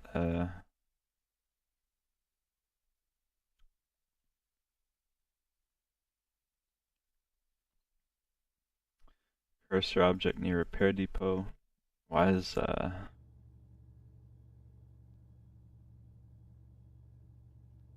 we just too far? Do I have to be super close?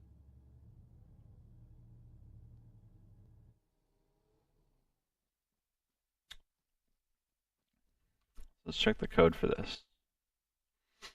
Maybe it's a Zeus thing. Is near repair depot. That's not it.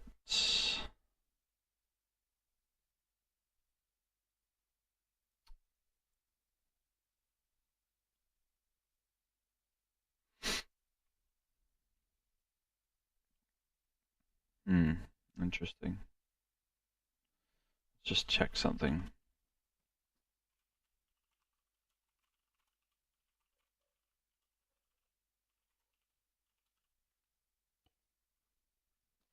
So it does come up.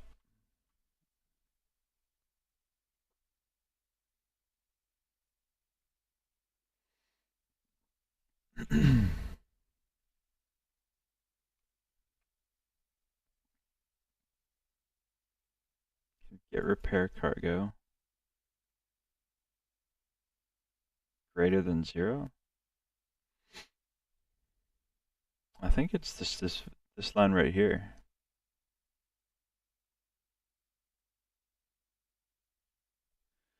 I think it might just be this line here.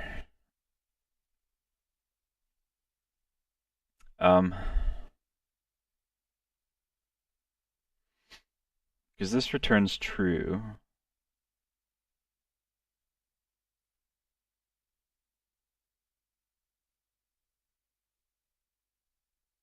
I think this is the problem right here, this line. I think if we remove this line, because I'm pretty sure here, 88x remote exec. If we go down to remote exec, find case 88. we're setting it to 0. And then once it's set to 0 after the first time, this would never return true. And yes, it would just never return true. And then the only other way is if it's a simple object. This is the only other way. This is like if it's not a simple object, and this is if it is a simple object. So my guess is if I go like target here, and then we're just gonna swap it with a simple object. So go cursor object, call BIS FNC, replace with simple object. If I just execute this, so now it's a simple object. Now I should get the slat armor option. Maybe once we're in the vehicle. Yeah, so there we go. Now we get slat armor. Engine must be off.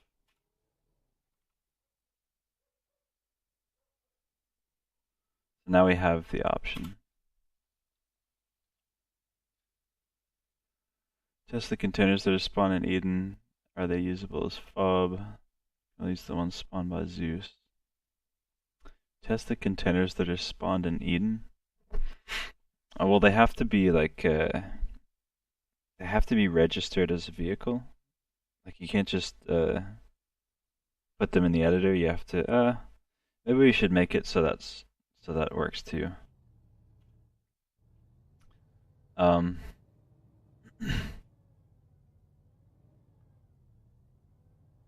Maybe one spawned in the editor should work as well. But they have to be, like if you put them as a respawning vehicle, like you put the init code in, then it will work. Alright, now we're gonna do the other bit, which was, so we got our repair truck. These guys out of the way. We got our fuel truck. Actually, we'll do that with the containers, because we're phasing out those bespoke Hemmets. Go storage, here on repair. Here on, so we'll try this. So this is the other bit of code that we worked on. So we found this. So there is a bug here, and it's this line. So we want to get rid of this line. And now that should work.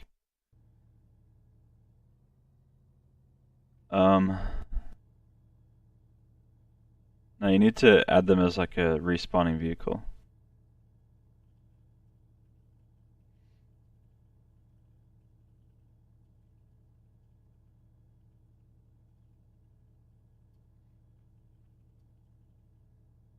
The problem is if people use them as like props around base, we don't want, you know,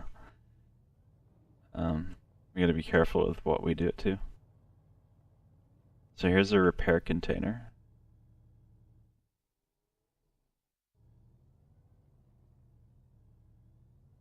I also set it so you have to actually look at the object, so you have to actually like go like this. Or else you get spammed with that service complete. But if you look away, at least it goes away. And then if you look over, so I set it so you have to actually look at it. So let's think for a sec.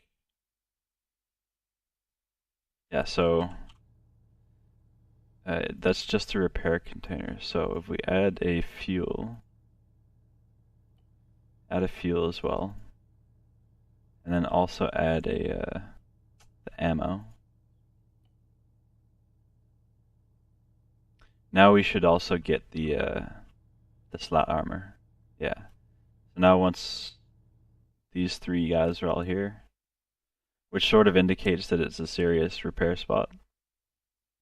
That I know it makes sense if it's just a repair,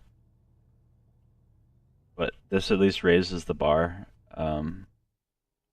so that it can't just be done at any repair truck, but so that it needs a bit more. So that works too, so that's good. This mounts that armor, turn our engine off.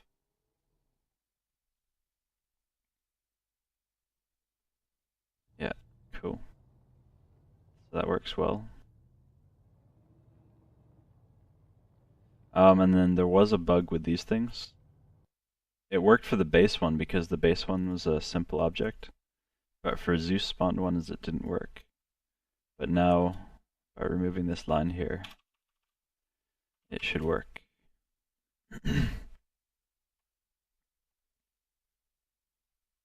So that was a good bug to report too. That was a good to get that one fixed. Makes like Zeus, because now like Zeus is more useful. So yeah. Alright. So I'd call that one fixed.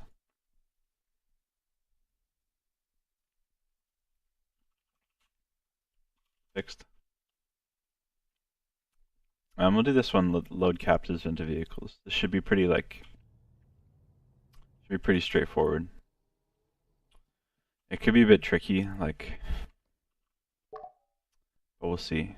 So we'll get a truck, sort of truck thing, maybe a car, be able to see him. Go that one. And then we need let's go a unarmed enemy. Unarmed. Get him surrendered.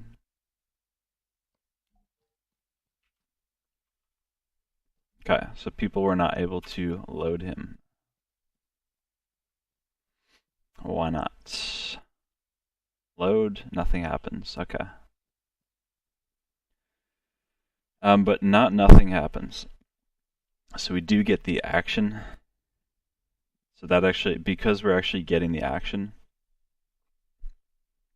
that cuts down dramatically what we have to actually check. So now instead of looking in 3 or 4 files, we only have to look in one. So I'll go to client interact load.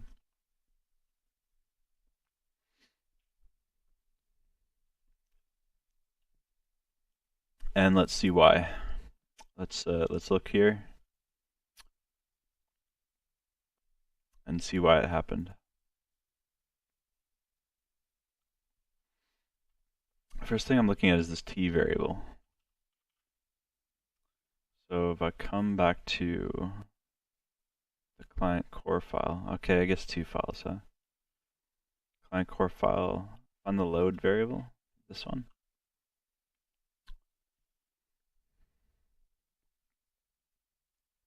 I think this is the one. Load unit to vehicle.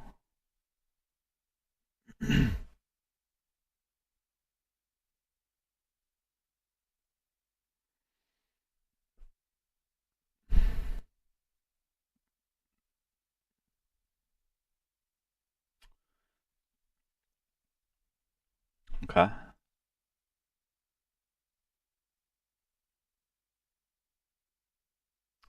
Is near, so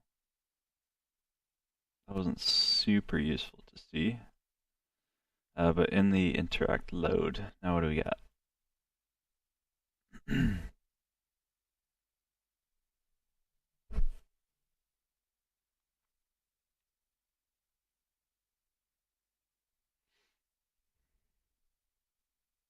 So if t, so what we're looking at is not a land vehicle error ship we exit, but it seems like that's being satisfied. I think.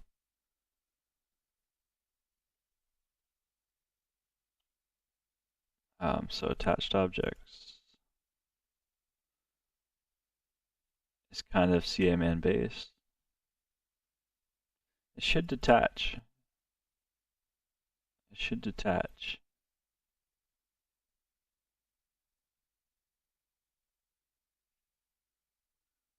Yuck. If object is kind of CMM based.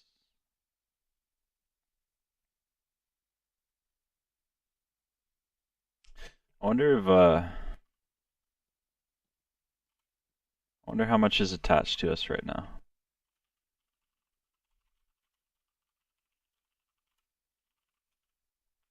What's attached to us? So we got other things attached to us. So if I go, yeah, but they're hidden, so they should get filtered out right here. They should get filtered out. This seems okay. Wonder what's up, client core. What's the load array? This. Oh, interesting. Okay. Did I F it up? I might have F'd it up. Add action's got some like some stuff going on.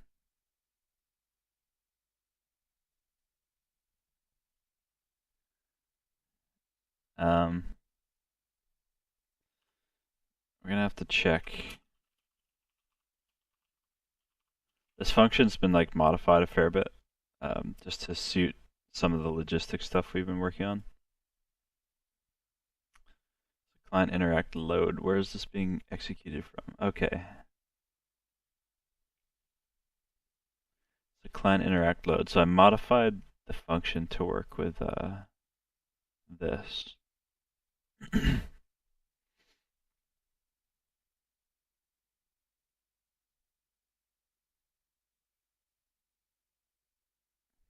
Interesting.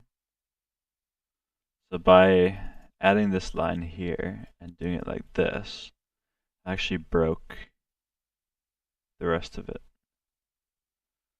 Client interact load.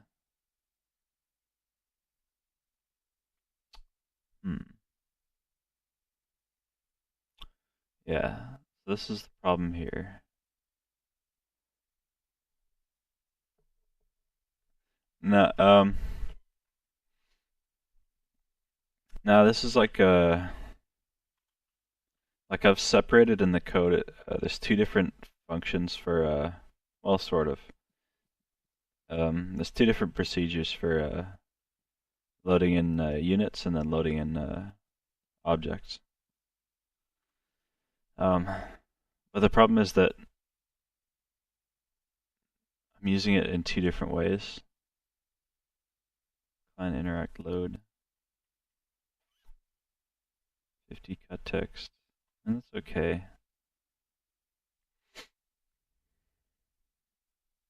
It's just so we just have to modify it.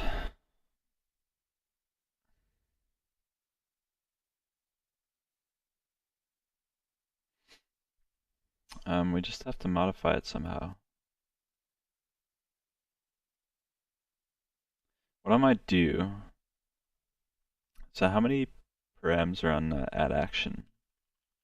The problem is add action's a bit weird. Add action's got like by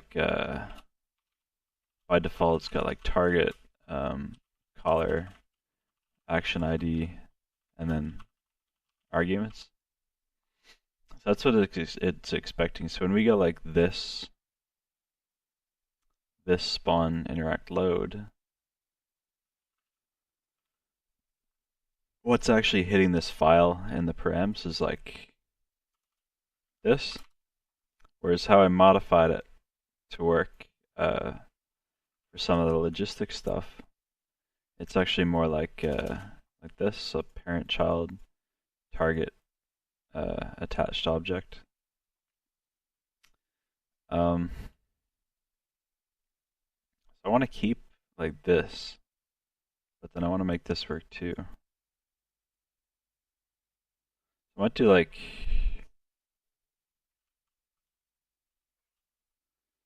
add action 1 nil 1 2 3 4 maybe 0, 2, 3, like that, and then go like nil, nil, nil, nil. So we got like that.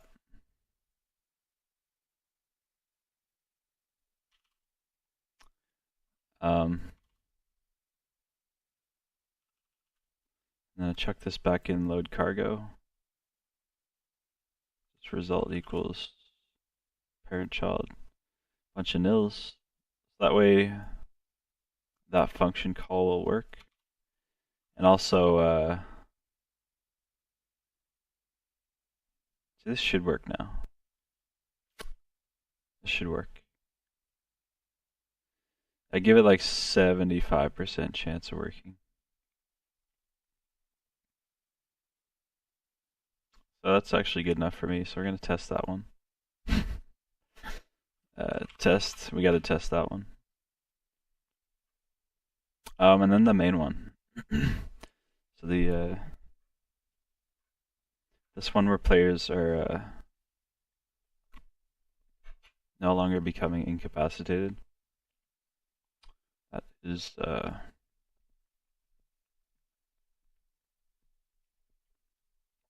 that's the next one to work on.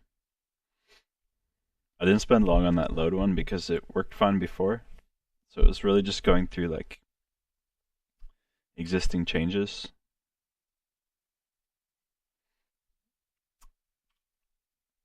Just to see what I broke. And once we found it, it's pretty easy. Right now I'm just getting rid of the comments in this file.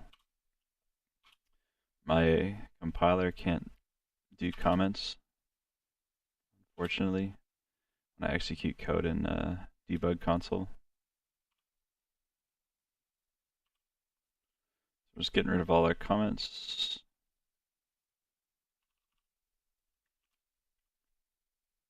Alright, should be good to go. So we're gonna go execute this stuff. Should just done control A. There we go.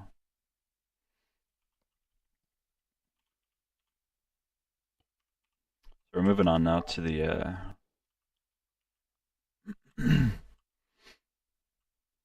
to the enemy thing. So we'll spawn some enemies to kill us.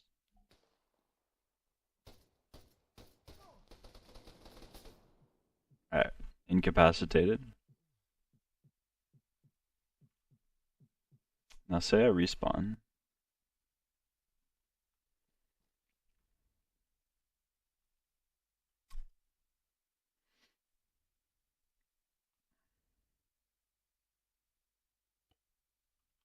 Say I go back out there. Now what? Now,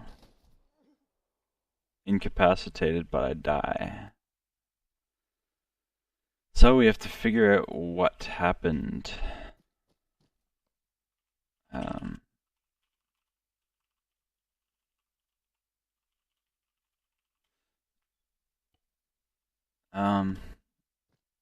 So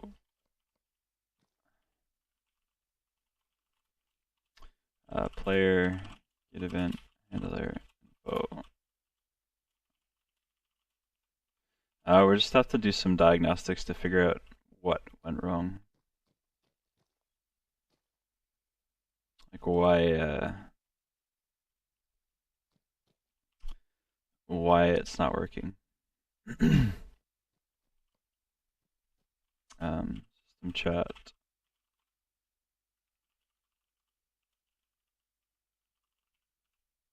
Should be script null. Yes. Interesting. I come in here. Incapacitated. Just having a look why that might happen.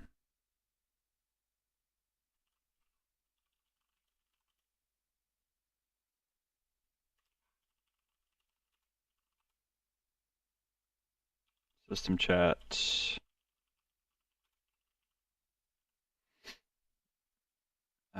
Chuck a log in there.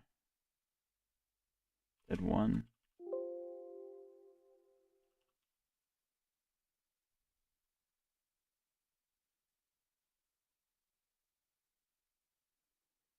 Dead one. I'm just finding up all the spots where the incapacitation script can kill us. Just to exclude those as candidates. And then we'll put in the handle damage function. We're also going to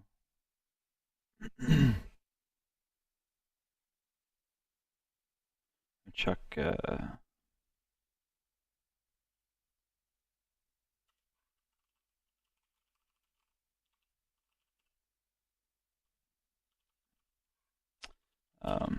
damage. Well, we want that one. So you're supposed to set like allow damage false here. That's a, that's not playing around.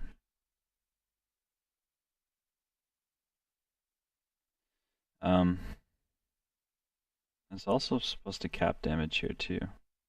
I don't know.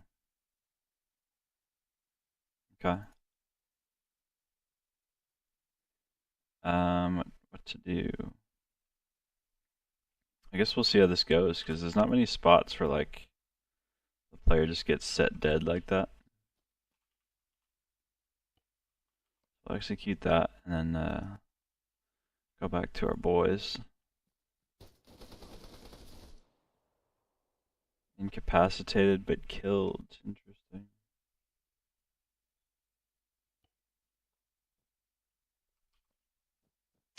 I'll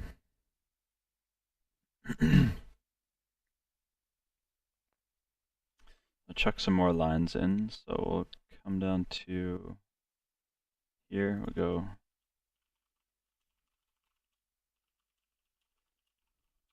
get all hit points. Jesus. Damage player select 2. Alright, we'll try that.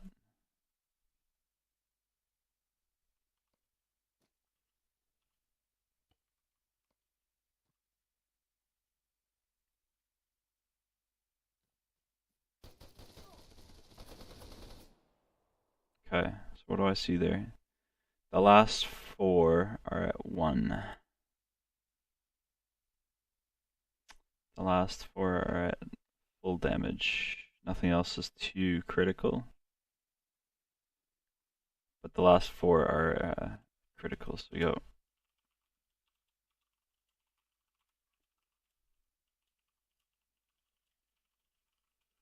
Get all hit points, damage player.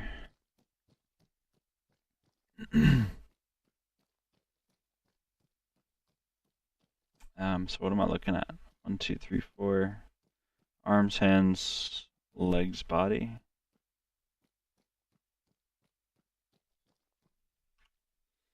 Arms, hands, legs, body.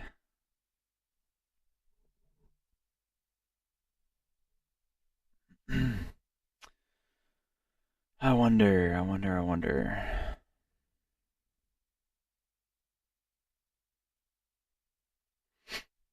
Is it from that set hit thing again?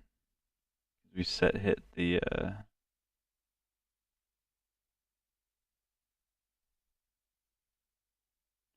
random selection 0.5, 0.25, 0.25,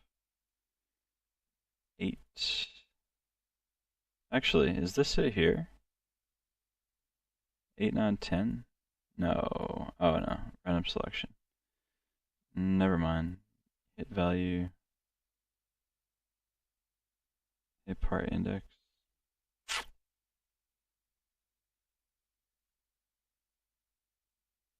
It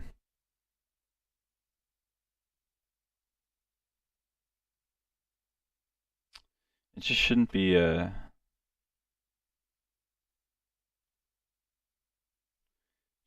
that way. Not a simple one to fix at all. Get that out of there. Um, there were 1, 2, and 7.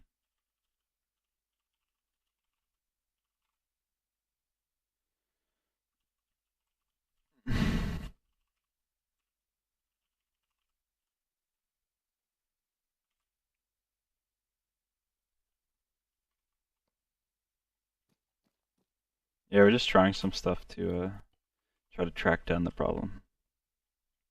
If it's even coming from there.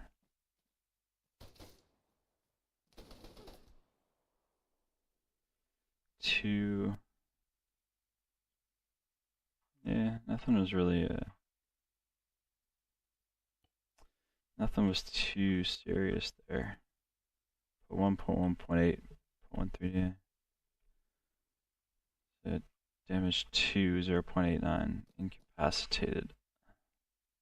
And then it works the first time. This is a tricky one.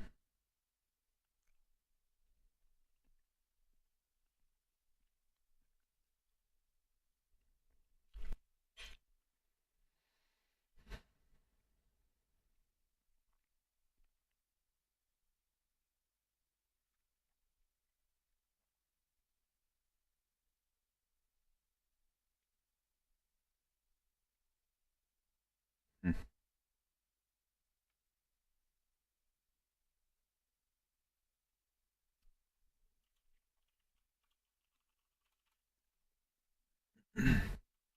Yeah, just checking.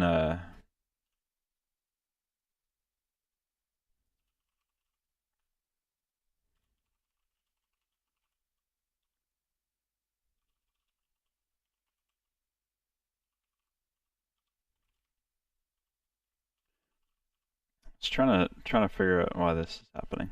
That's all. It's certainly not an easy one. Handle damage is always pretty opaque to work with. It's never fun working with the damage handling.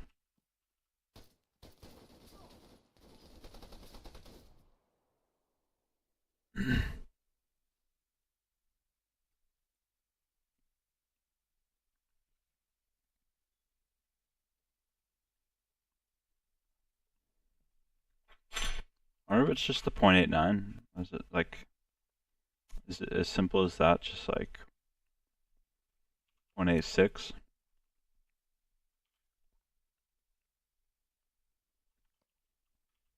Is it just that? But then, like, we went into revive the first time.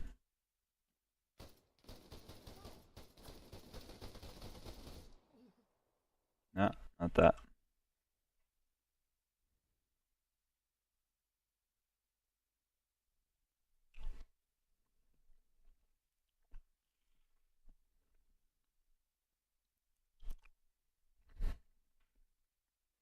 Hmm.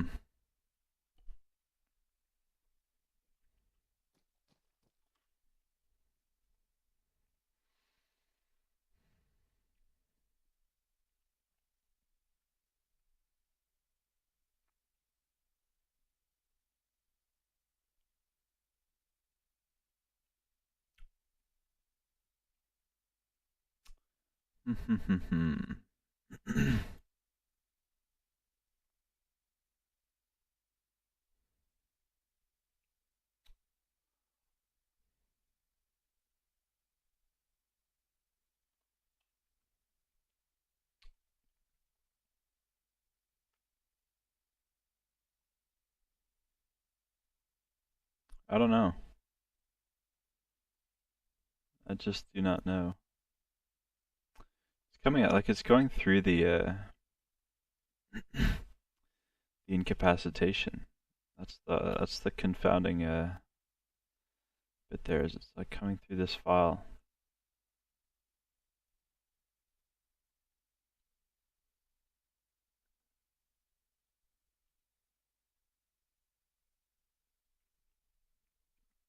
It's coming into this file, and then I wonder what this is.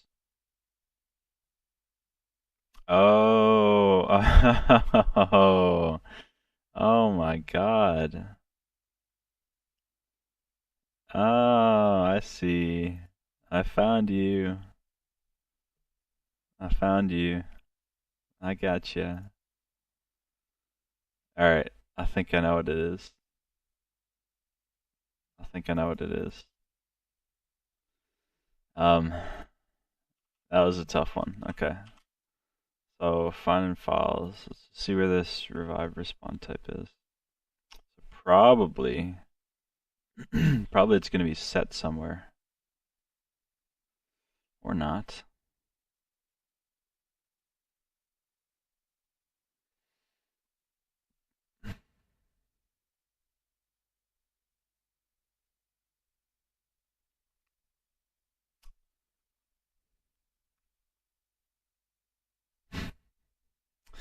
Button control.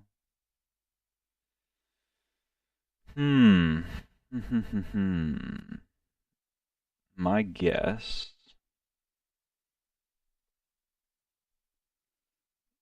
My guess is that this variable is tripping it. So I just have to see.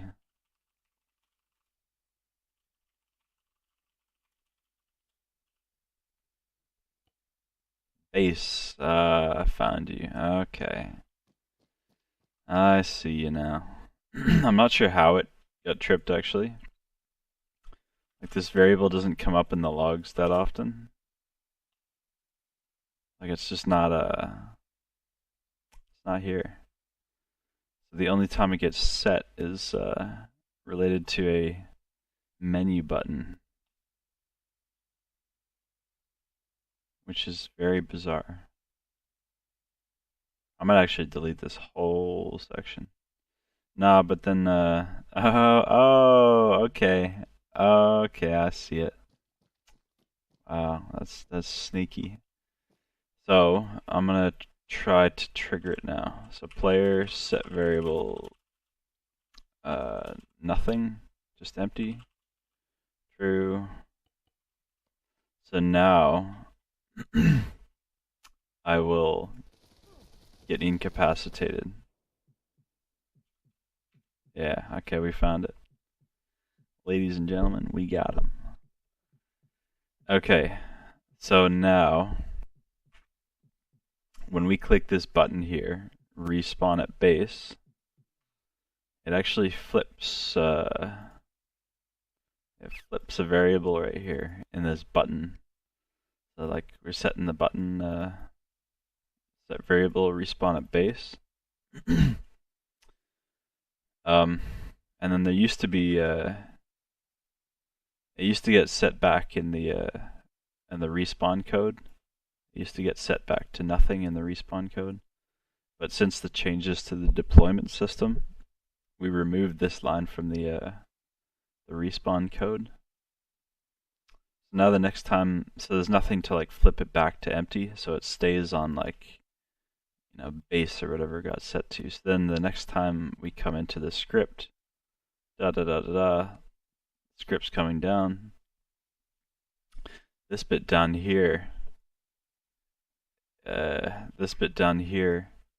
comes up to here because unit get variable respawn type not equal to nothing,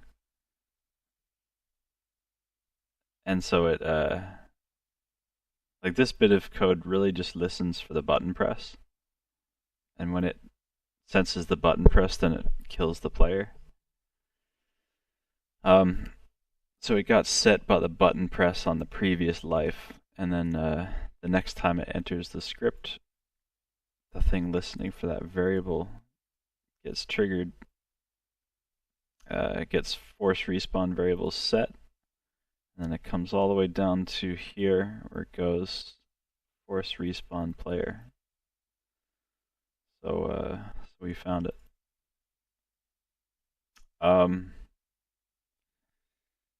That took a little while, but the easiest way. What's the easiest way to fix it? There's a better way. There's a good way to fix it and a not good way to fix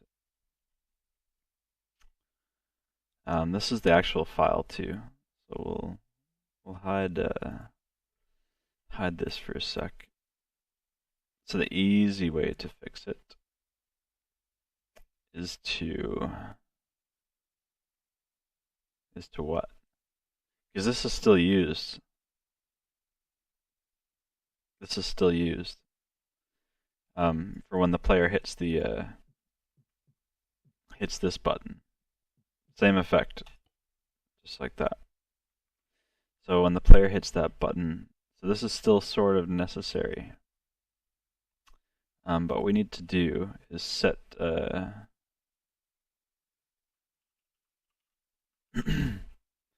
go into client event respawn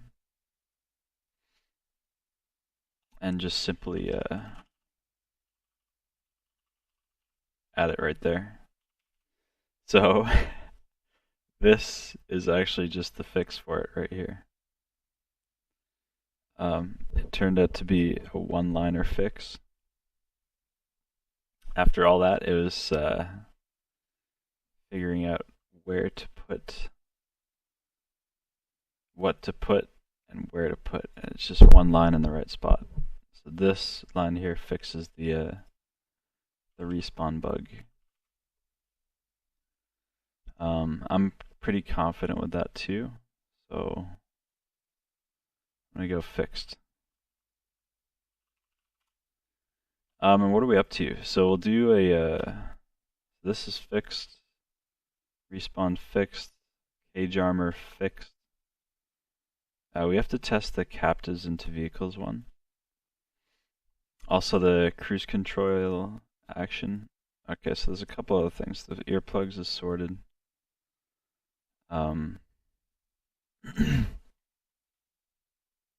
There's a cruise control thing I want to fix though.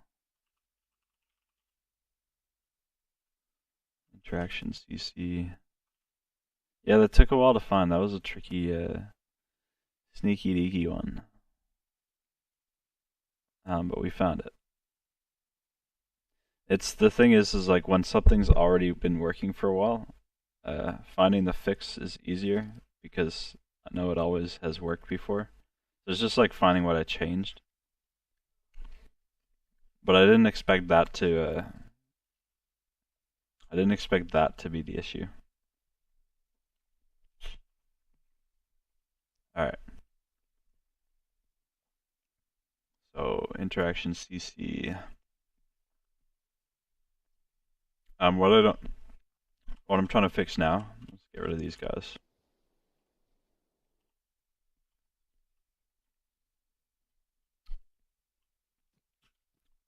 Like I have this cruise control system. Oops. Like if you're driving along, you get the option.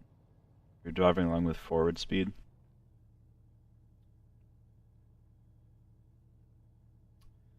That looks okay. I would probably use the new syntax though. Like if you look on the GitHub, there's like new syntax. Maybe someone else can link him to it. But with this thing, so when you go forward, there's a cruise control option. But when you look at another vehicle, there's a convoy option. To like follow it and match its speed. But there's no sense in having that on an empty vehicle because you're not like matching its speed.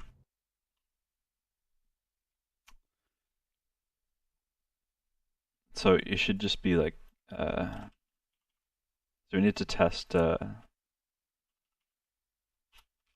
and not and alive driver cursor object.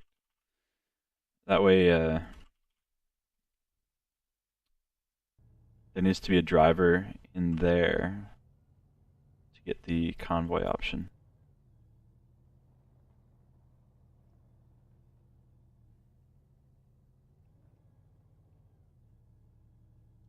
Yeah, there's like there's new pages on the GitHub for those sort of things, like for the what do you call it? Like there's a whole page dedicated to information on that.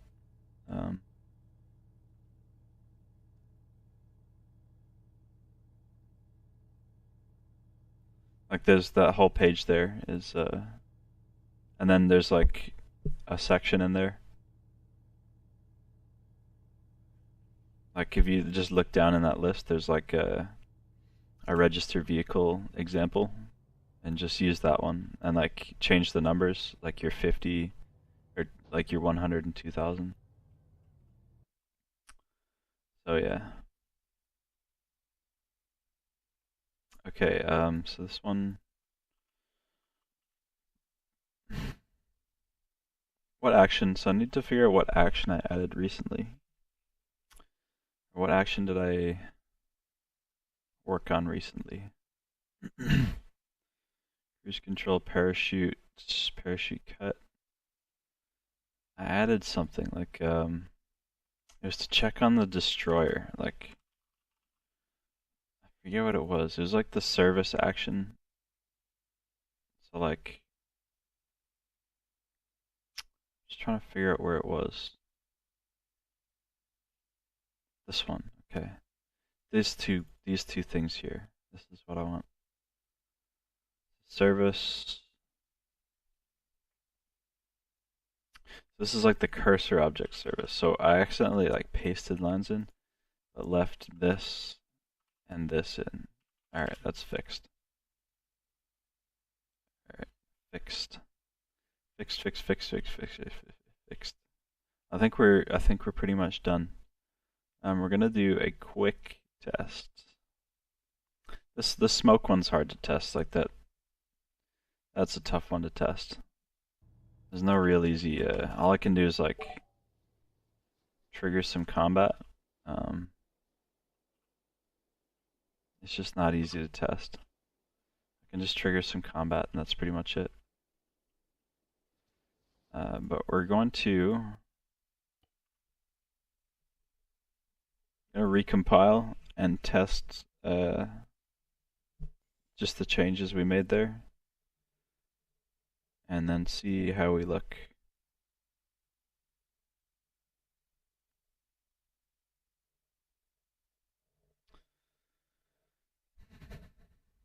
Because yeah, I think we got them all. And if we got them all, then we're gold. It's just this one last one, the handle unit one. I think it's complicated. It's complicated. It's just looking at the logic here and making sure it logically makes sense. That's the difficult bit. The smoke targets are like objects, right? Objects select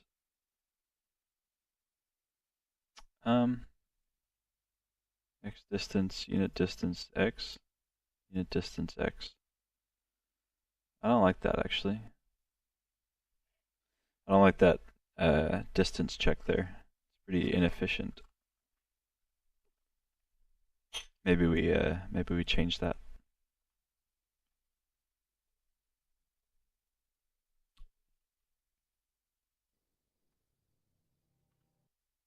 So maybe we change this line here. So smoke targets equals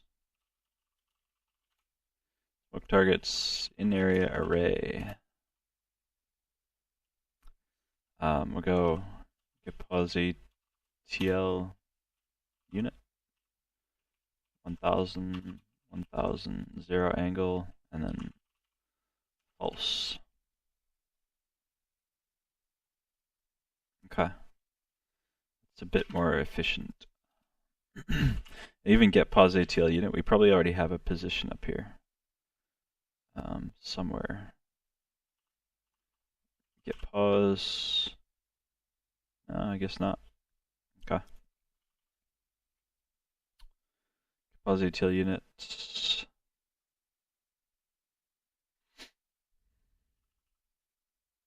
Even in the future, I think from next Arma update, we'll be able to just go like, instead of get pause ATL, we'll just be able to go like that. But not yet. Alright, so let's go in here.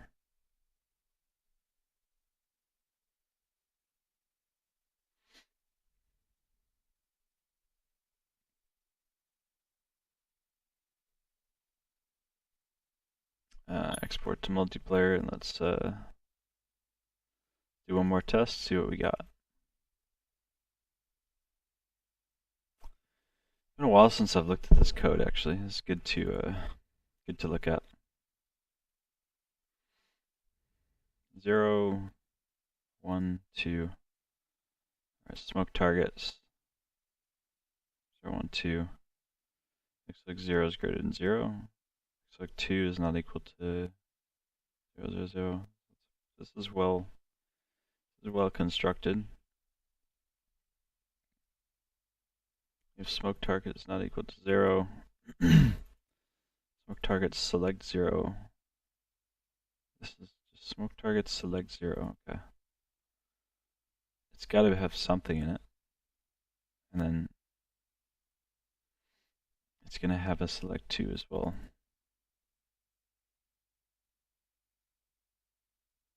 Yeah, okay. It's suppressing. Okay. I'll take it. Let's check our server log just to make sure. So you wanna, when you don't run mods, look at how nice and clean the log is. Almost nothing in here. Just when people run mods, there's just like 50,000 lines of like weapon errors. I mean, it's up to them. They do what they want. Alright.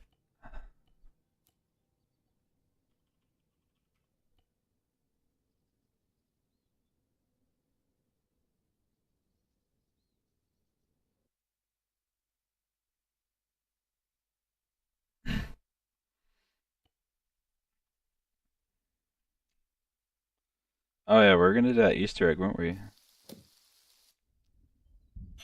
We're gonna do something, weren't we? Alright. Come out to our soccer field. So now a good thing to test. Get our marshal. So we want to test that the Zeus placed repair depots actually work.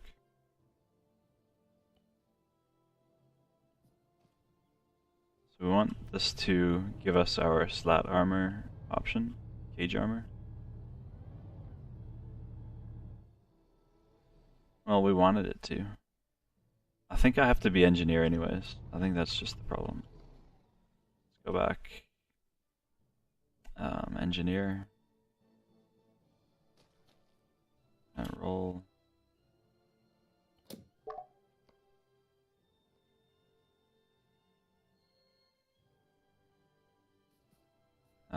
Inside. No?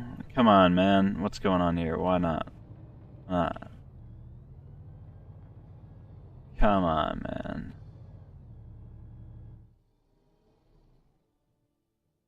Oh, we're being serviced, that's why. Alright, service is done, now what? Really? Really? You gonna dog me like that?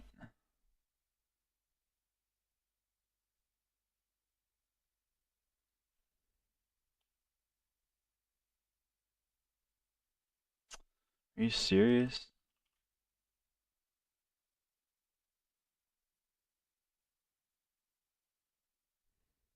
Come on, man. This is outrageous. It just gotta work. It's just right there. It's right there.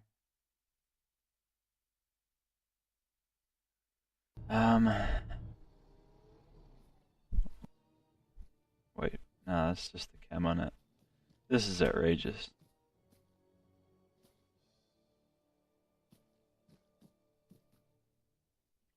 So why would it not work? System chat. Check this nearby. Repair depot, yes. Um, repair depot disable. I wonder if this is anything. No? Oh my gosh, there's another error? Are you serious? Wow, there's another bug here. Okay. I'm pretty stupid. Actually, no, if it's not disabled, now this actually works.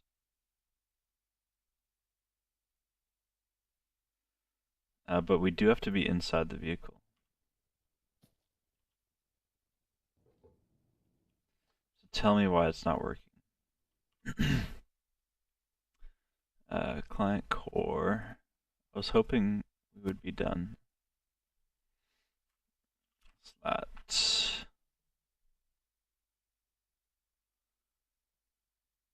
V2.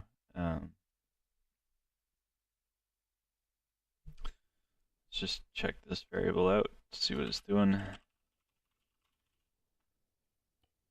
False. Yeah, it should be false. QSV2.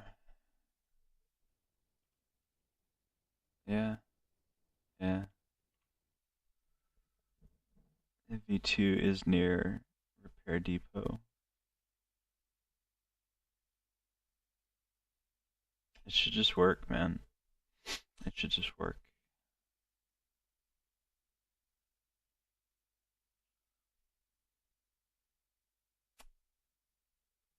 I wonder if it's this, wheeled APCF.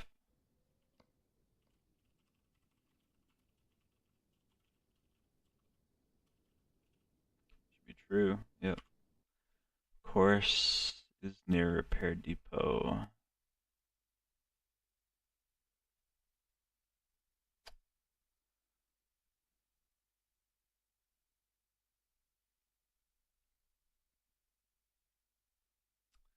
Origin radius.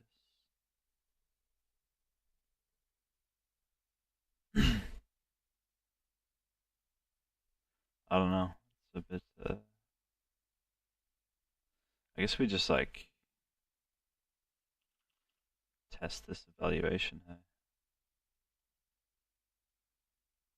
Return exit with.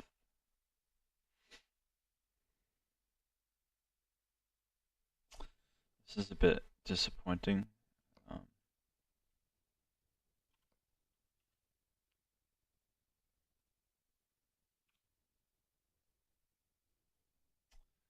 If not, is simple objects.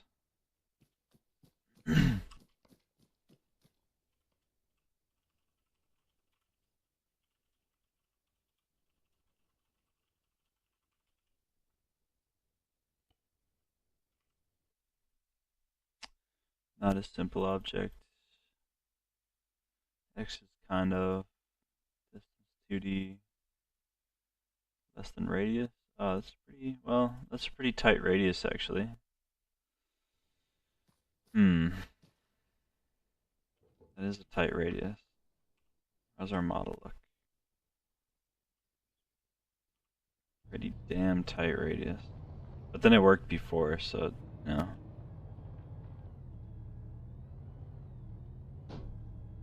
No, it should work.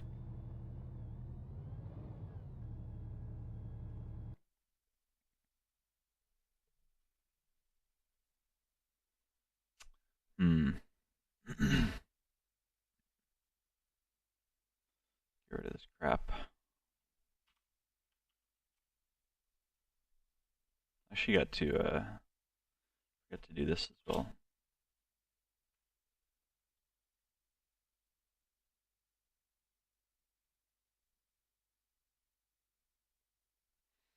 Yeah, I don't know. I thought we had moved past that code pretty easily. But here we are. Back at this repair depot crap. It's gonna be the logic error is gonna be here. I've sorted that bit out.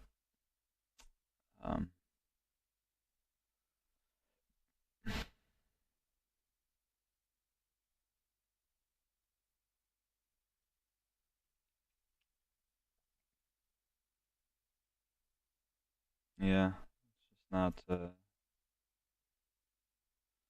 not playing ball here.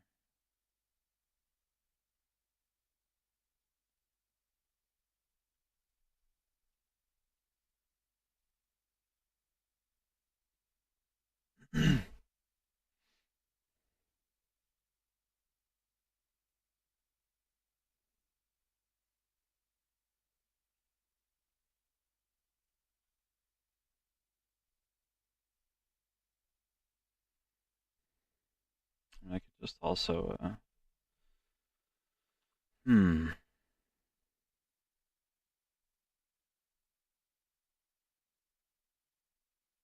Just get rid of this variable anyways. It's unnecessary.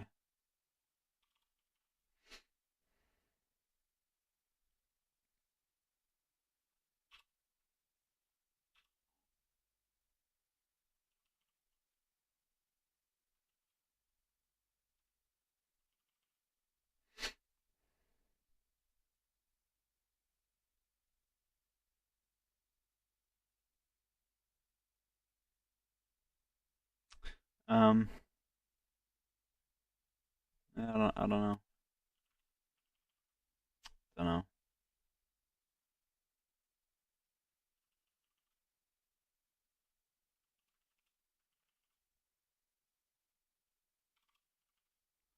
Just improving this a little bit.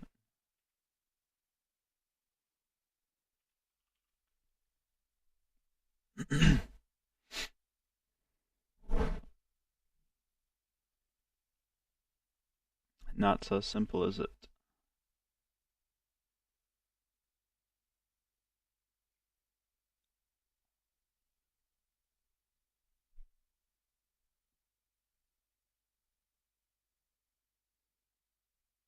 Not sure.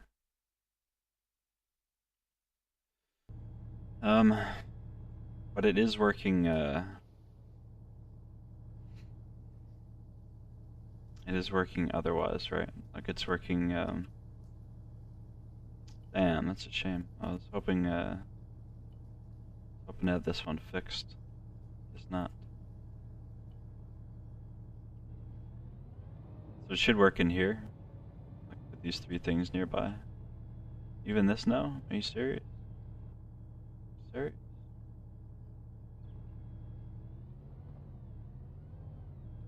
Well, now we got other problems, don't we?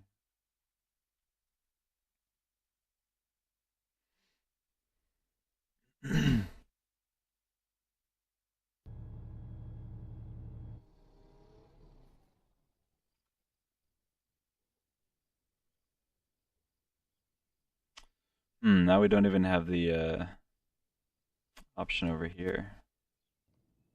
What if we go over here? So we've broken it further. Yeah, how about that? We're in a repair class, aren't we? Yeah, engineer. Yeah, we've broken it further. So we're gonna take that off the fixed list.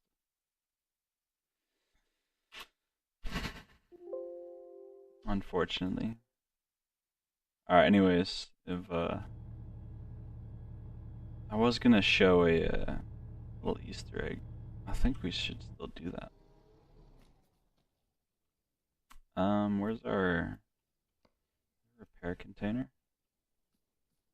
We can just do it. Hey. Does this work? Yeah, so you can deploy these things to make like a little zone here. Actually, I wonder if this works.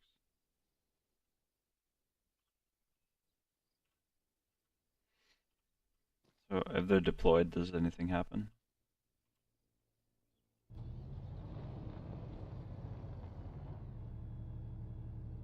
I guess not. What was the thing? I think it was like CD AB deploy asset preset.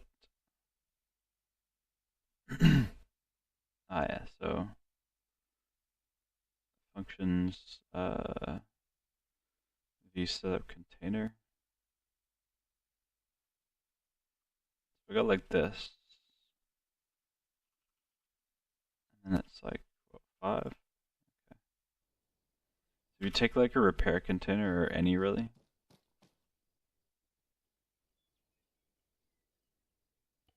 sort of maybe this was in a previous video as well.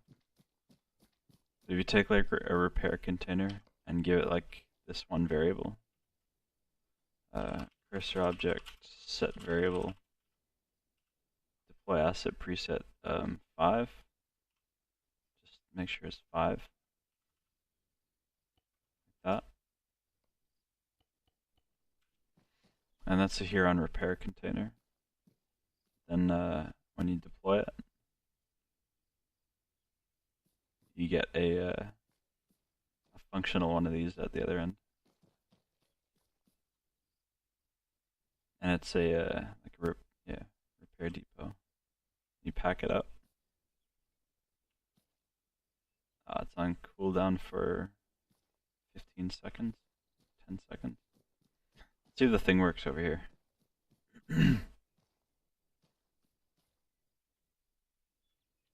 So you'd have to set that variable in your own init fields for the preset thing.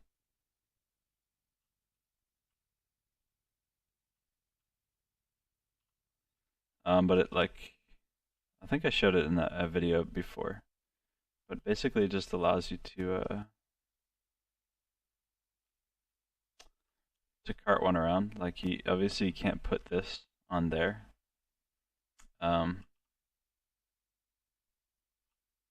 You can't put this big thing up there, but if you pack it up to a repair container, then you sure can load it up. The problem is, like the reason why I haven't exposed it in the code is because repair depots are quite strong with our stuff. Like they do a lot more than just repair. They do like refuel, rearm. So it doesn't make sense to be able to deploy all of those things with one asset.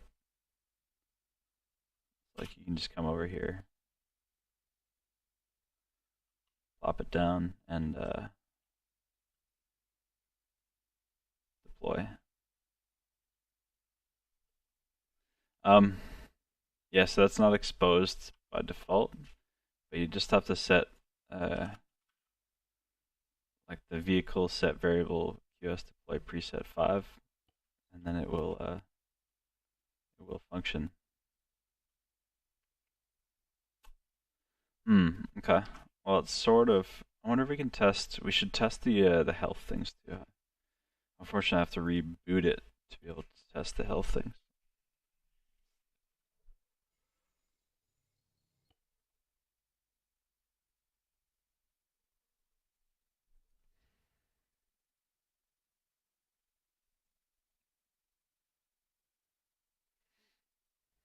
I wonder why this.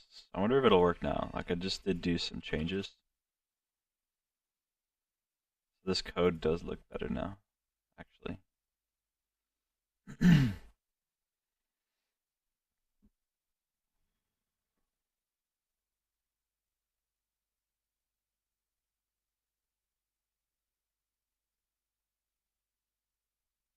Yeah, I don't know. I do not know. Isn't a repair depot? I never saw a bug in this. Like, this looks good to me. So I don't know.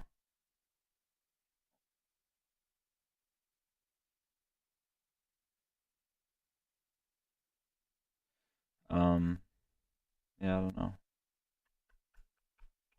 Code looks fine, so if it looks fine to me after like this long, then it should be okay.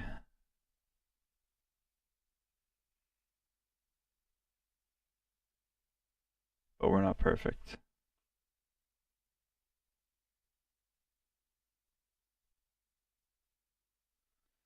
certainly are not perfect.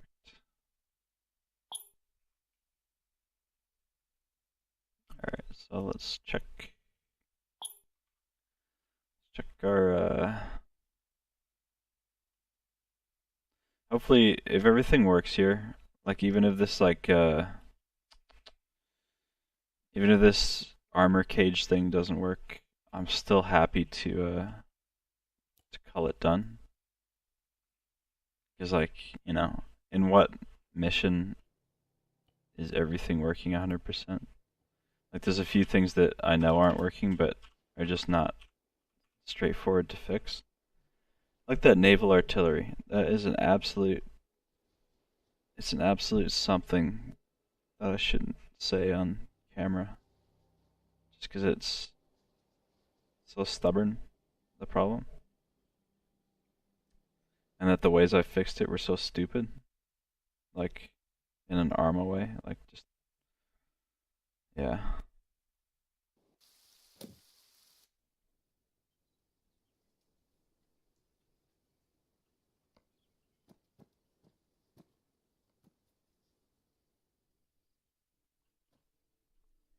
Alright, let's try vehicle.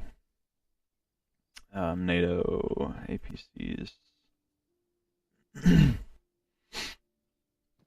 Let's see what happens, huh? So what do we get? No slat armor.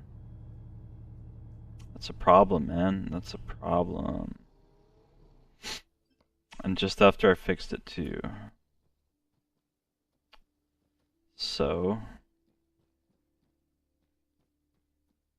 I have some thoughts about the cause.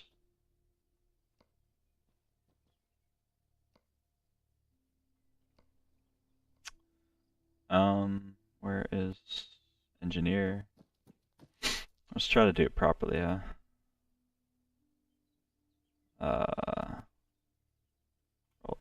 Jesus. Role selection.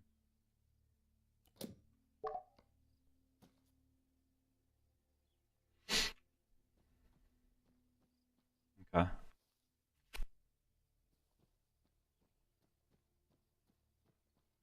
So nothing there. Nothing doing? Nothing on their thing? Well, how did we had it working like a little while ago.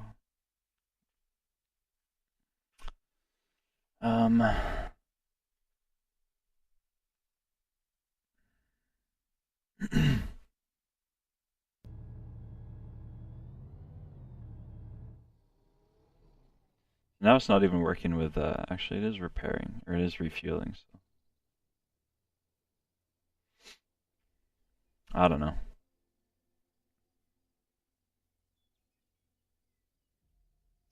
It's obviously not cool, is it?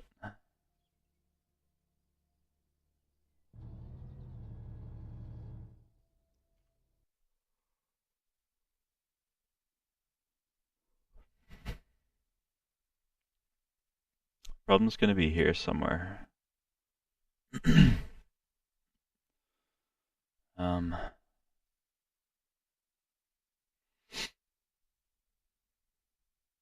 I want to test this code somehow, so we gotta go like...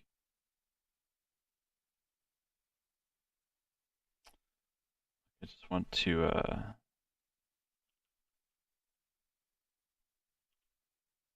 want to test this.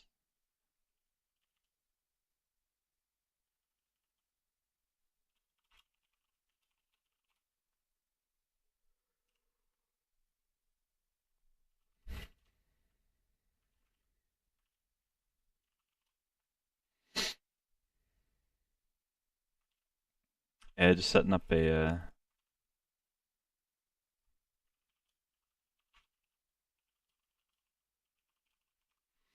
little test.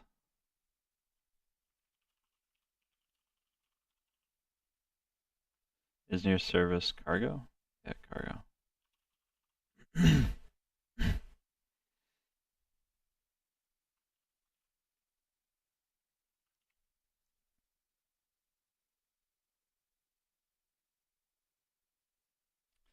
um, 15.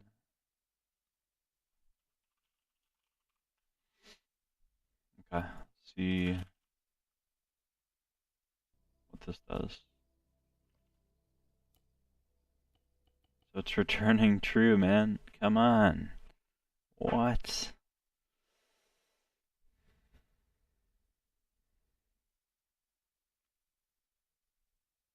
It's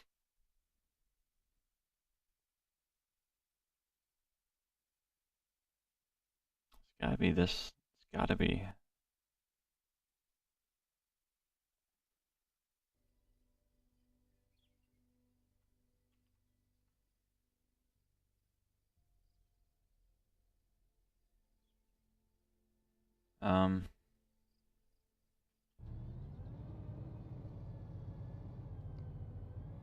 It's just something not quite sitting right here.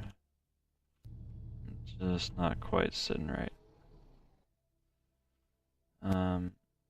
Bit confused. Repair depot. Let's check one down. Yeah. No option.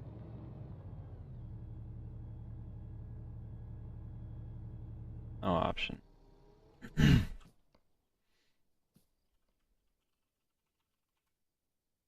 Actually, let's go.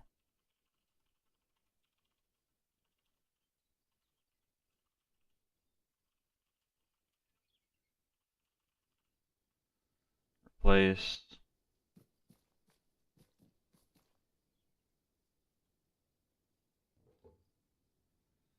Wow, man, what did I do? What did I do? What did I do?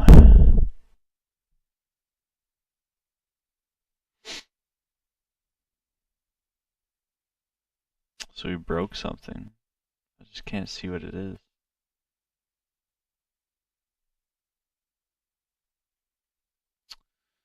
We done broke something.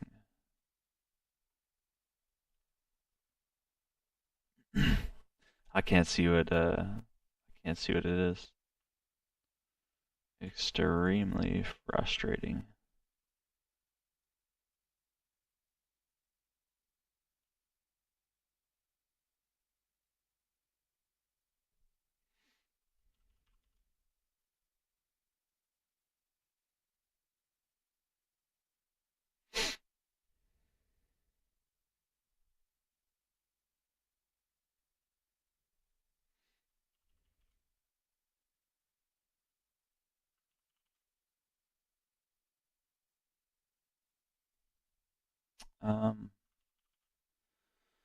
Yeah, I wonder.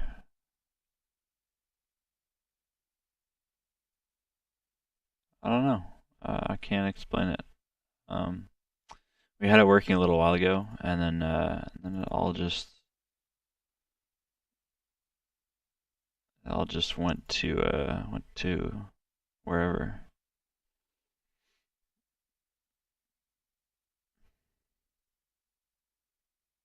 I guess we should rename that to a client report.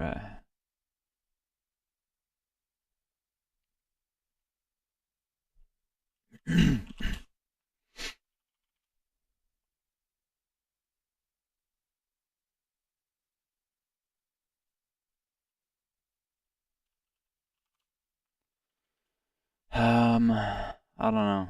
I don't know.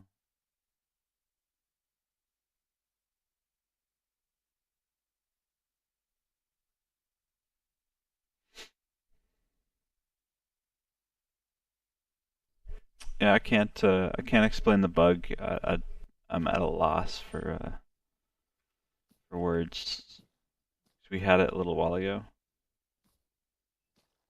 We had it working.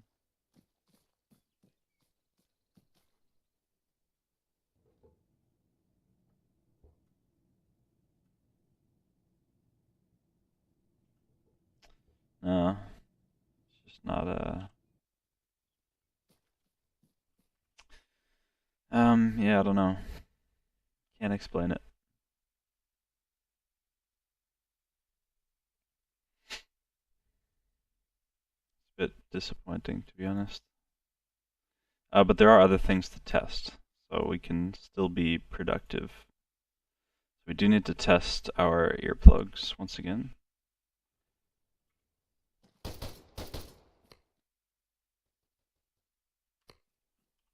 Okay, and now we'll test loading units into vehicle.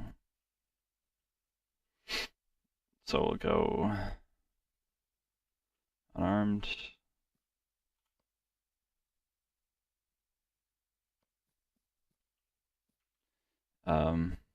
Escort him.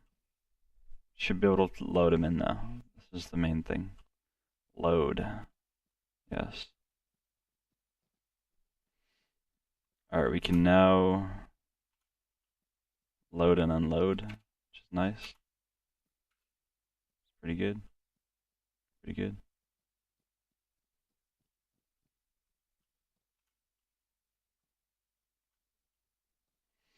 So that's fixed. Confirmed.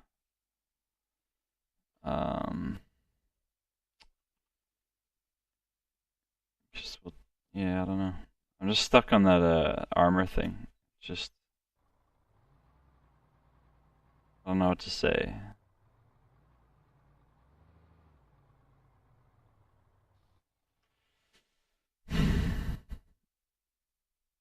That may be something like I may just spend a bit of time later on debugging it, just to try to figure out what the problem is, because it's a little bit frustrating. So let's test out our damage thing for once and for all. Huh? Let's make sure.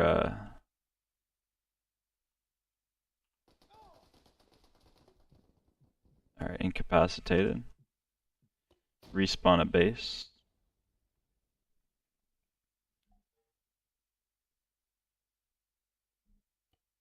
So respawn. Move back in. Incapacitated. Yes, okay, fixed.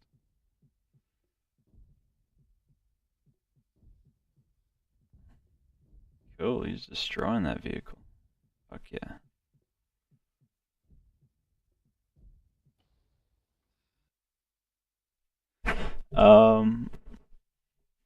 I can't think of I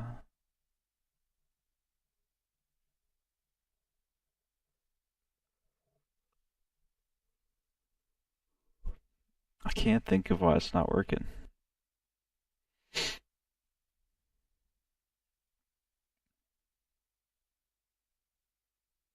Like we tested this, it's fine. Like it just works. This code works fine.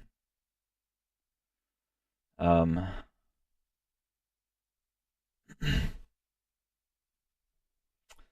wonder if I try putting at the try not to die. At the little depot over here.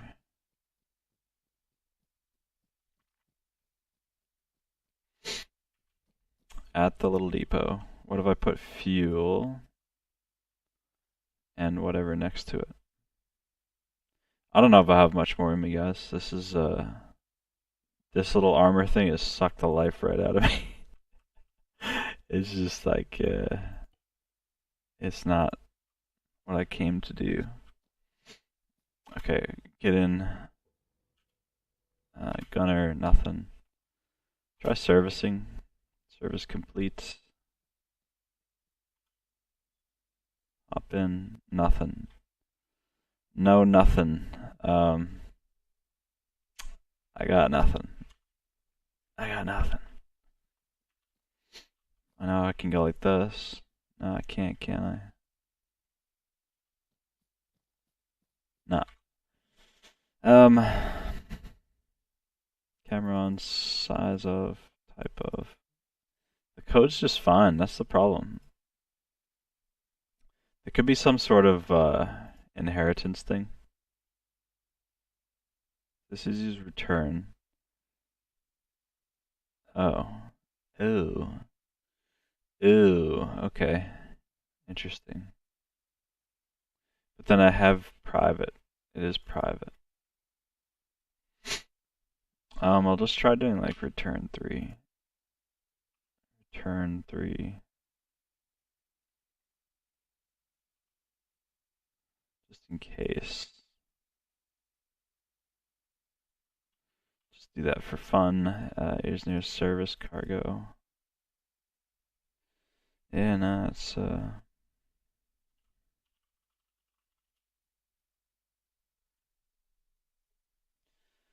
just gonna look at it for a bit. Just gonna look at it.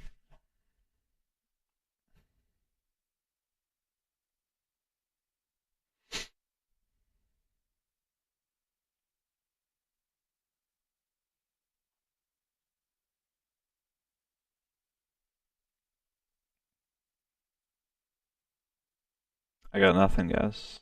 I got nothing to say. Got nothing to say.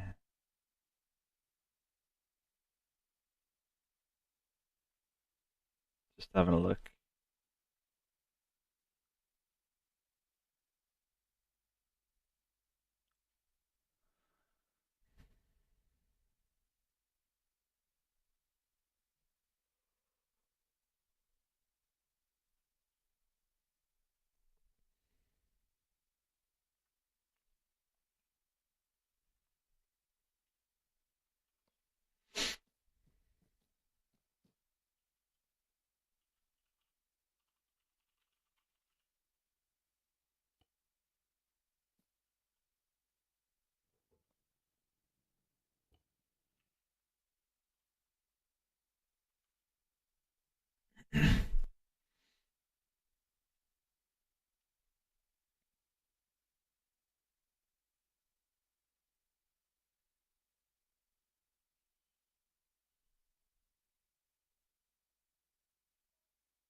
We may have to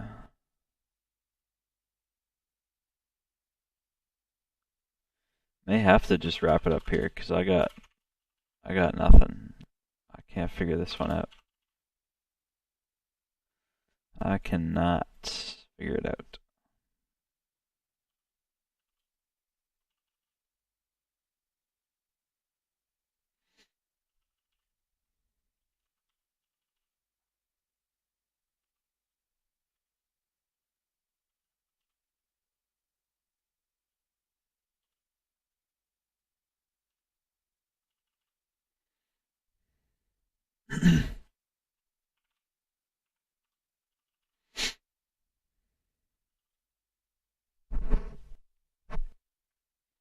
Hmm.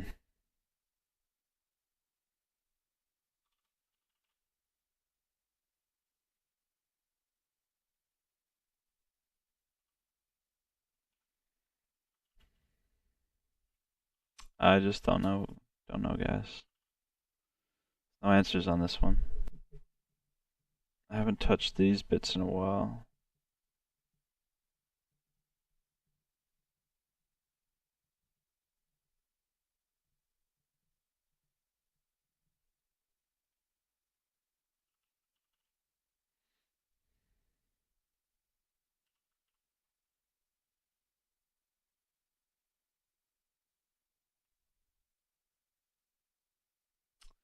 Um.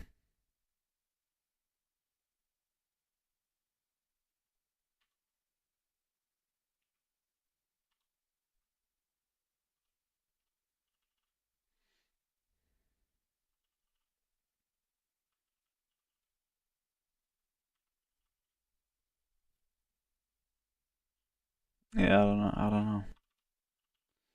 Can't answer it. I can't answer it. I wish I knew.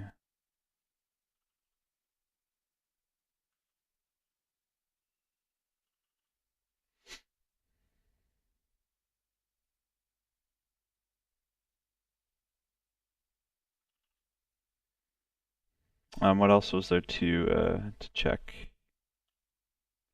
Not much. That's fixed. That's fixed. Fixed. Fixed. Fixed-ish. Haven't tested, but fixed.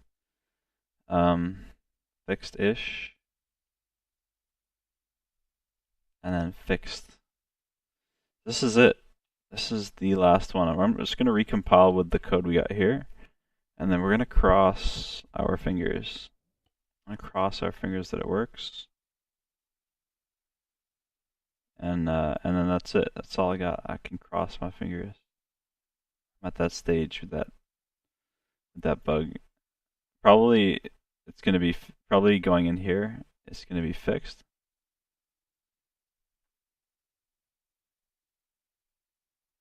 Like probably we've already fixed it, and I'll never figure out why it was broken.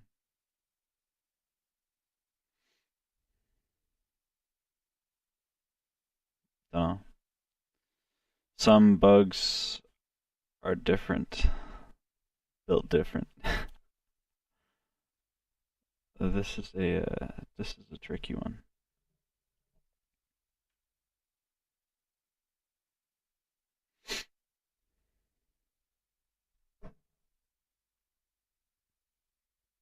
Yeah, it all the code all works. Like the code it all looks good.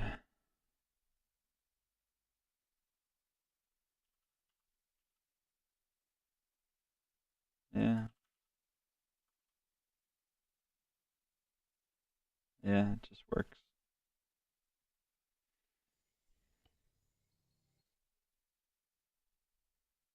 Do one more test and then that's it.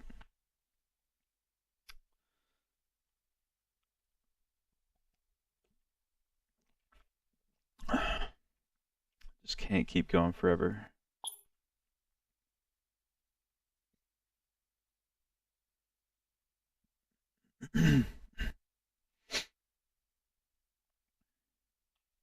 We did try. We did try.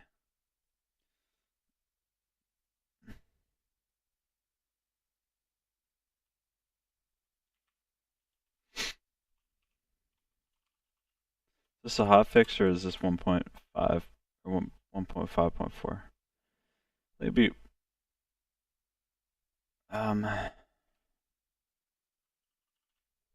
we'll do a hotfix. Just fixing some important errors.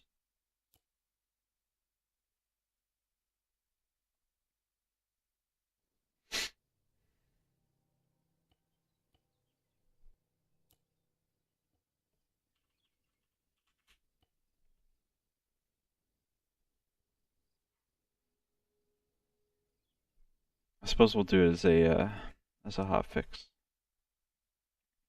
I was thinking 1.5.4 just for like maybe it's worth doing that too, just so people know. Maybe it's worth doing 1.5.4.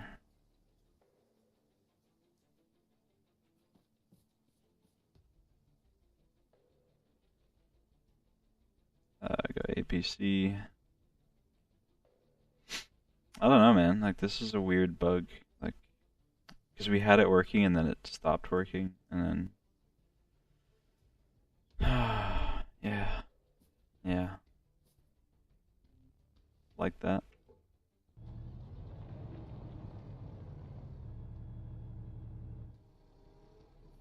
Yeah, nah, it's just gone, guys. It's gone.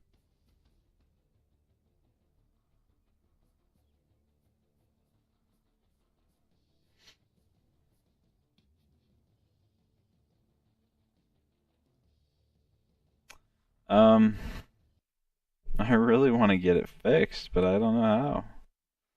We had it working for a little while.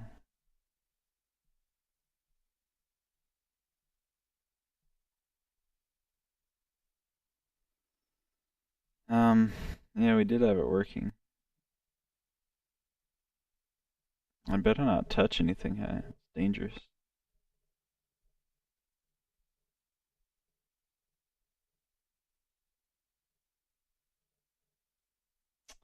Um, I don't know what to say. I think everything's fixed except for this.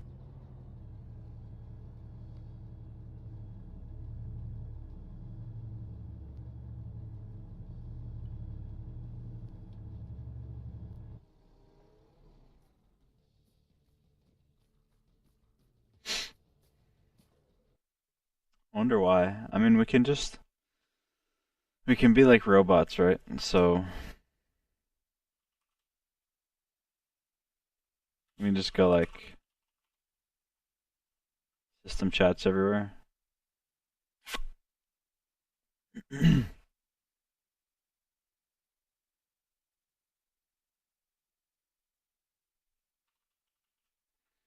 Doesn't anything pop out? Usually things, if there's a problem, they just pop out to me as like, oh, that's a problem.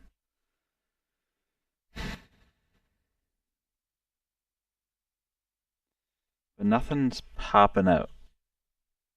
The only thing that's popping out is that this is an odd line of code. This is a very odd line of code.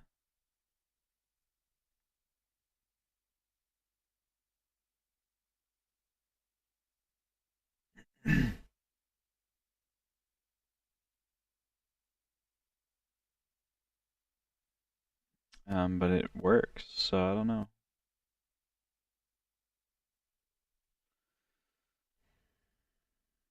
Is near repair depot. And then we fix this bit. Like, is this causing problems with this?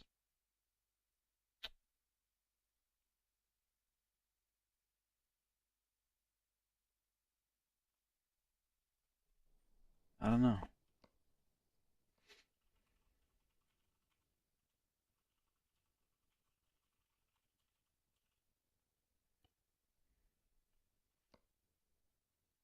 Just go false.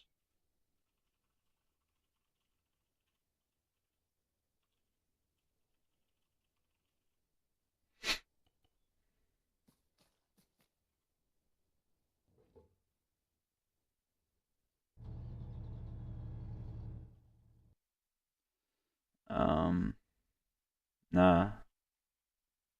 Nah. Carrier tanks. As there isn't even a check for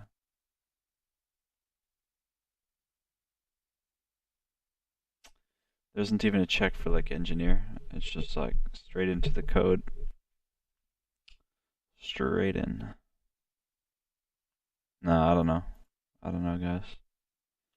I wanted to release this update or this patch like tonight, which is why I was pushing so hard for it. But we obviously have run into a block.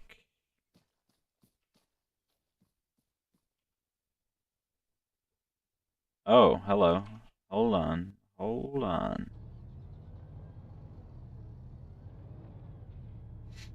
What is going on now?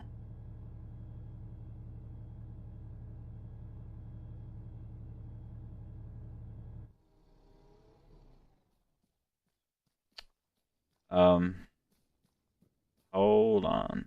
What did I just see there?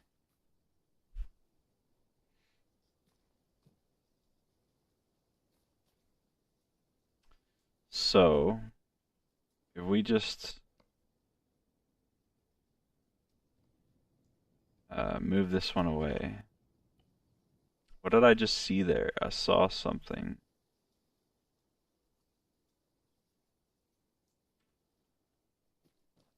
So we're in the Marshall.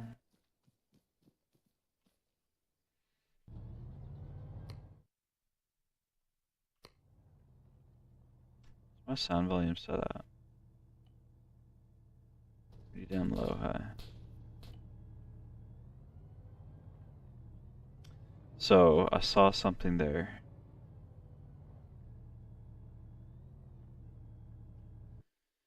So there's something else going on here.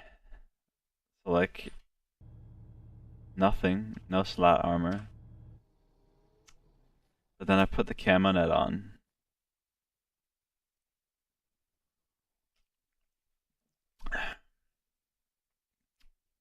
Take the camo net off.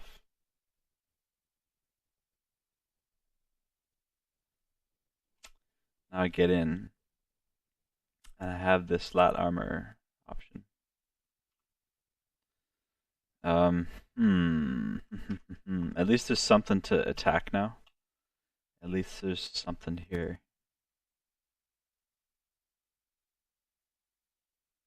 There's something to do here now. Oh. Oh. Is it that this just hasn't been, no.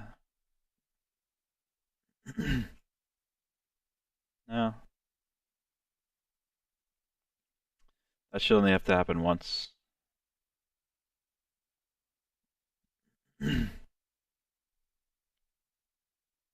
Slat armor enemies.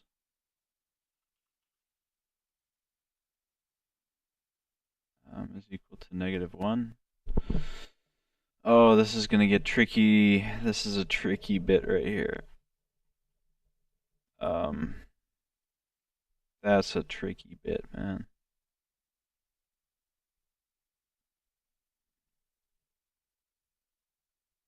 Yeah, nice. Thanks for reporting. It's a tricky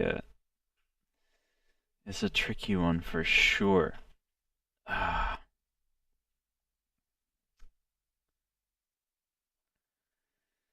Yeah, it's a good report. Like this is it's certainly a bug. I'm just not sure where it comes in. Not sure what the bug is yet. So where's is it like only Zeus vehicles, or is it also like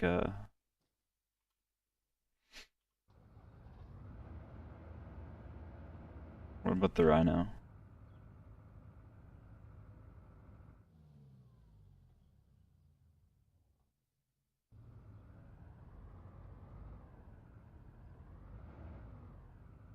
So you got nothing there. Let's just change our role to engineer real quick. Change to engineer.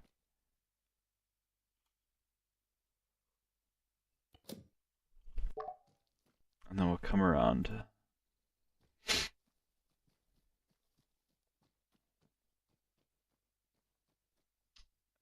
So we'll get in as driver. Nothing here, no armor, no slat armor. If we put the camo net on.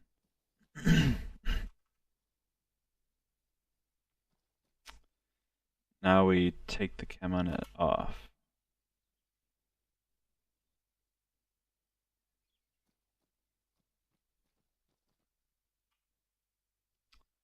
Now we have the slat armor.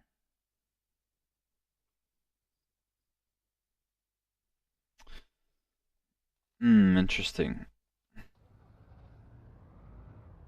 Interesting.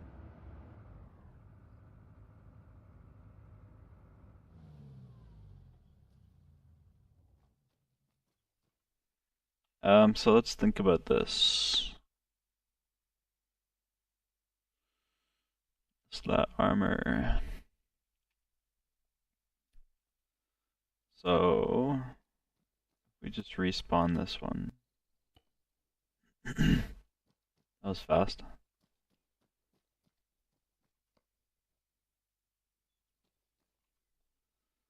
Let's see.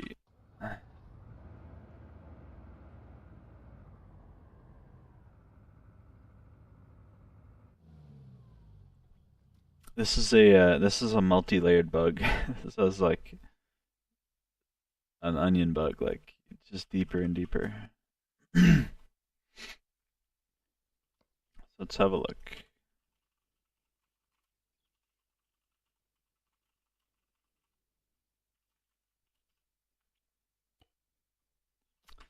Armor anims.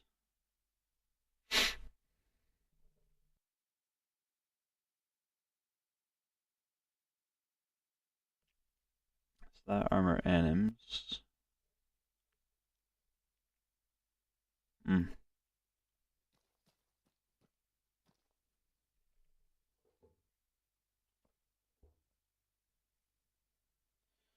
So we got an empty list. Empty list.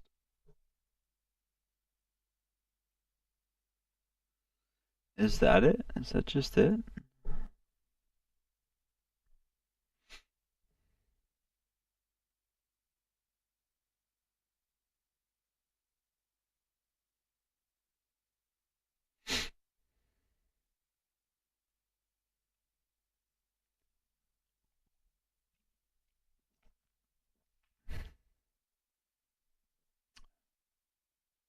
Hmm.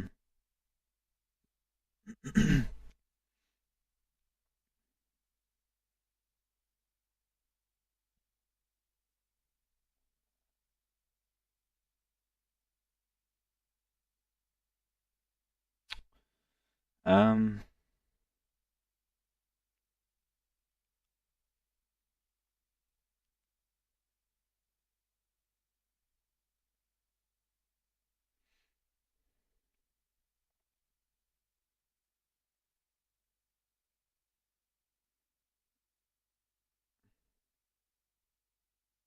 Yeah, it's just a tricky one.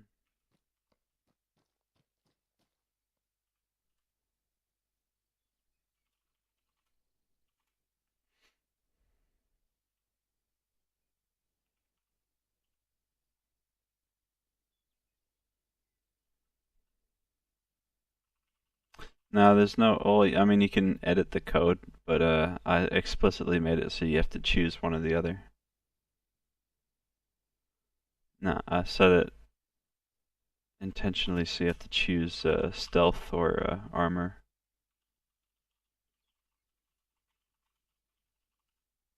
so that you can't do both.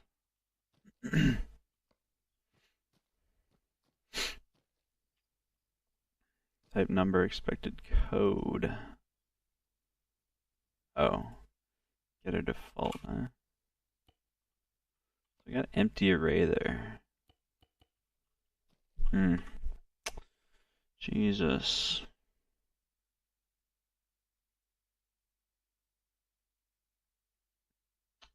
Animation list. Animation sources, animation list. Is this it here? Animation sources, list. Is that it there? List, animation list. And then down here we have list sources. Is that it? Let's check. We may have found the error or the bug. May have found something. Okay, so let's check the config.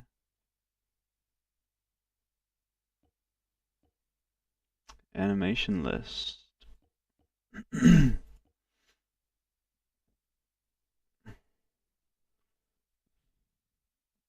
So let's try. Let's pull this out.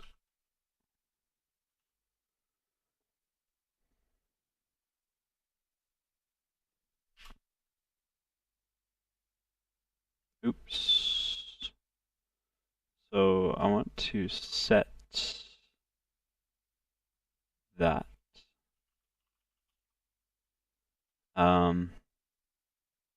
With just get array animation list. We'll check the set command.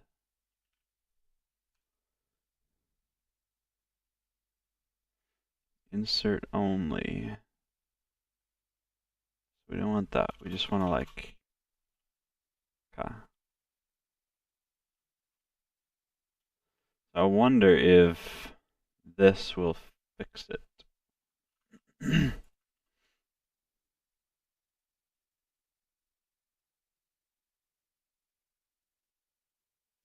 Just double checking. Okay. So if I go like this,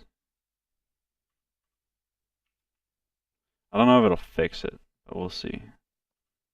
Go like that.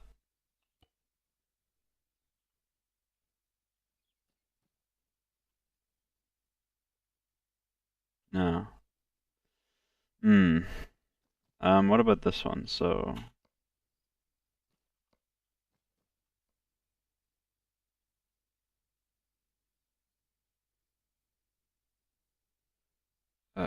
cursor object,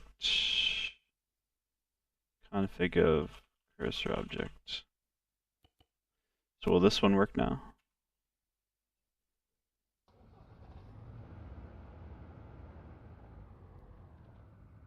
Yes.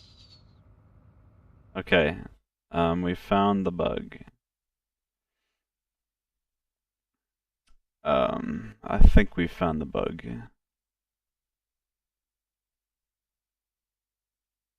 So, where's our code at? So the bug is that the way we're storing information in this hash map,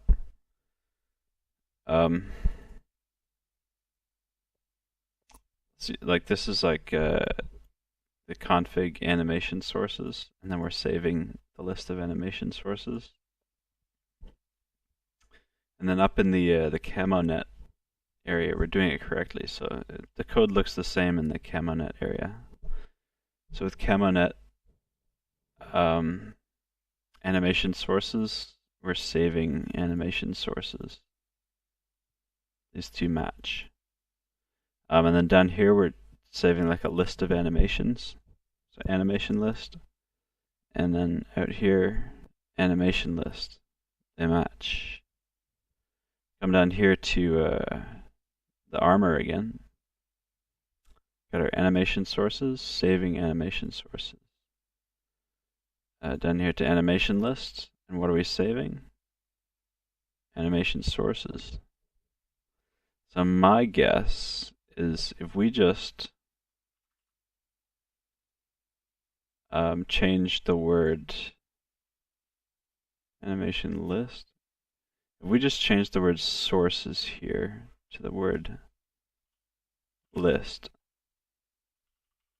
my guess is the bug's fixed now. So it might have just been like changing half a word of text, and then it's all fixed. So we're gonna run a test, and if this works, we're gonna wrap it up and publish it, just because it's like a hot fix. So that would be very awesome if it would work. If we cross our fingers, if everyone crosses their fingers, then the bug will be fixed.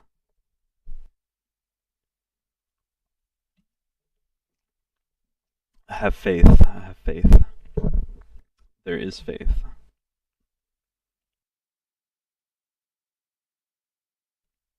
Yeah, we shall see. I think that was it. I think that was it. And we tested it. So on a new spawn vehicle with the fix applied, it sure did work. So now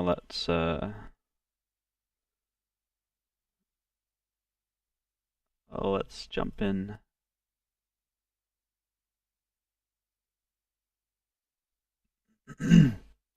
Hopefully this works, because I don't have much more energy left tonight for this sort of stuff.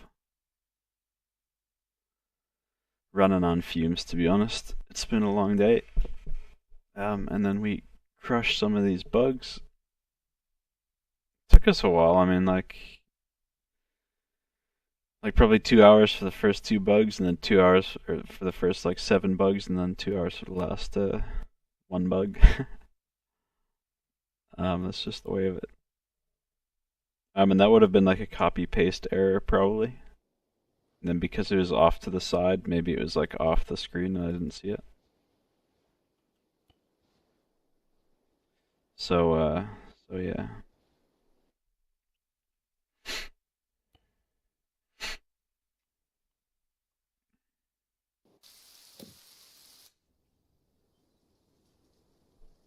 Okay. So let's just go out and demonstrate.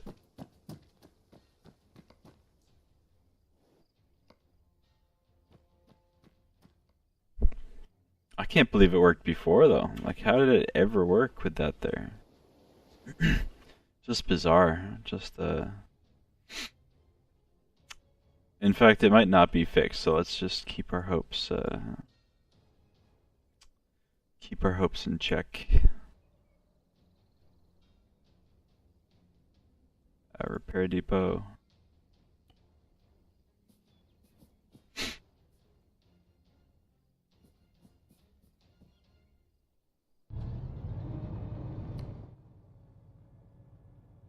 So if we come over here, mount slot armor fixed. The bug is fixed. Okay, it's fixed. We can go home now. Okay, I think my work here is done. Let's just update our change log with our list of fixes. We'll call it 154. There's no sense in being miserly with the numbers.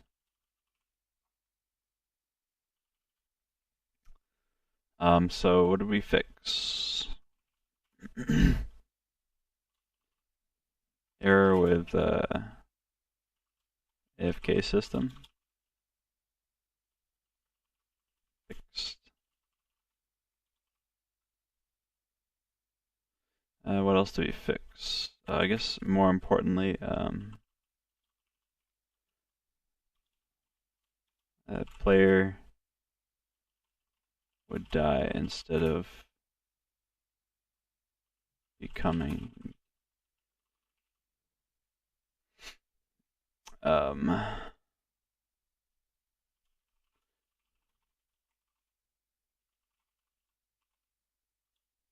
unable to mount cage armor.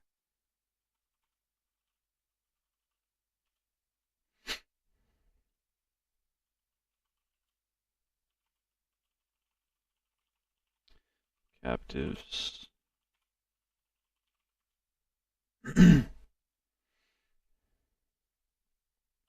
So that's that. Just put this to the bottom.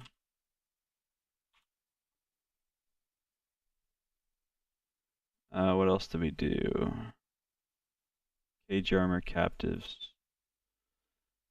That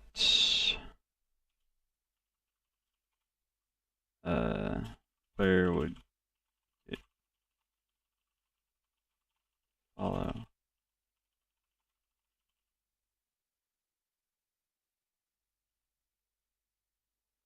And I'll just leave that off the changelog actually.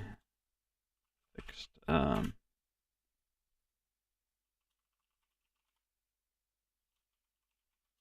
Unload cargo menu. And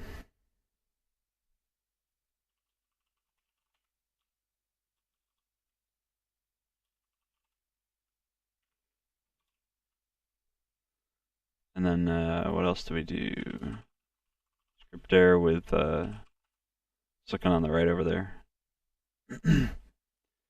UAV self.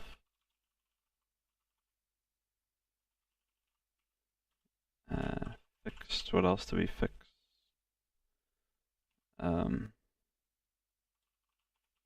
Error with enemy direct fire support. Script error.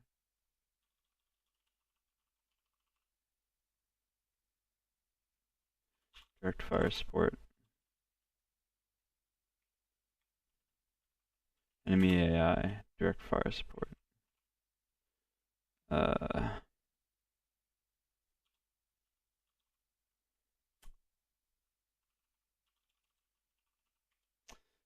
What else? And then fixed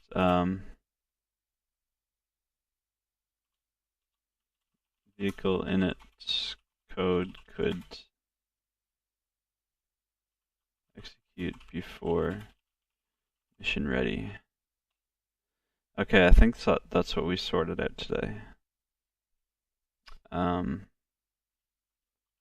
Fixed earplugs not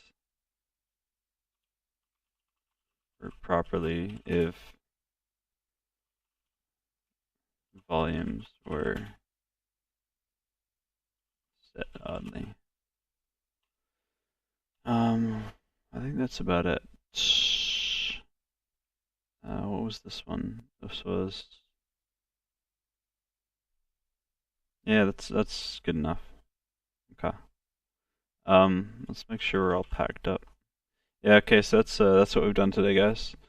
I think this is a good time to wrap the video up. I gotta go get something to eat and get ready for bed. But yeah, knocked down a bunch of bugs today, and hopefully, actually, I'll publish this one now. And then we'll do like the PBO releases when I get a chance. We'll get this onto the repository now in the unpacked form, and then people can do what they need to do. But yeah, anyways, guys, that was a good little session. I think we got done what we intended to do, and yeah, we'll do more in the future. Cheers.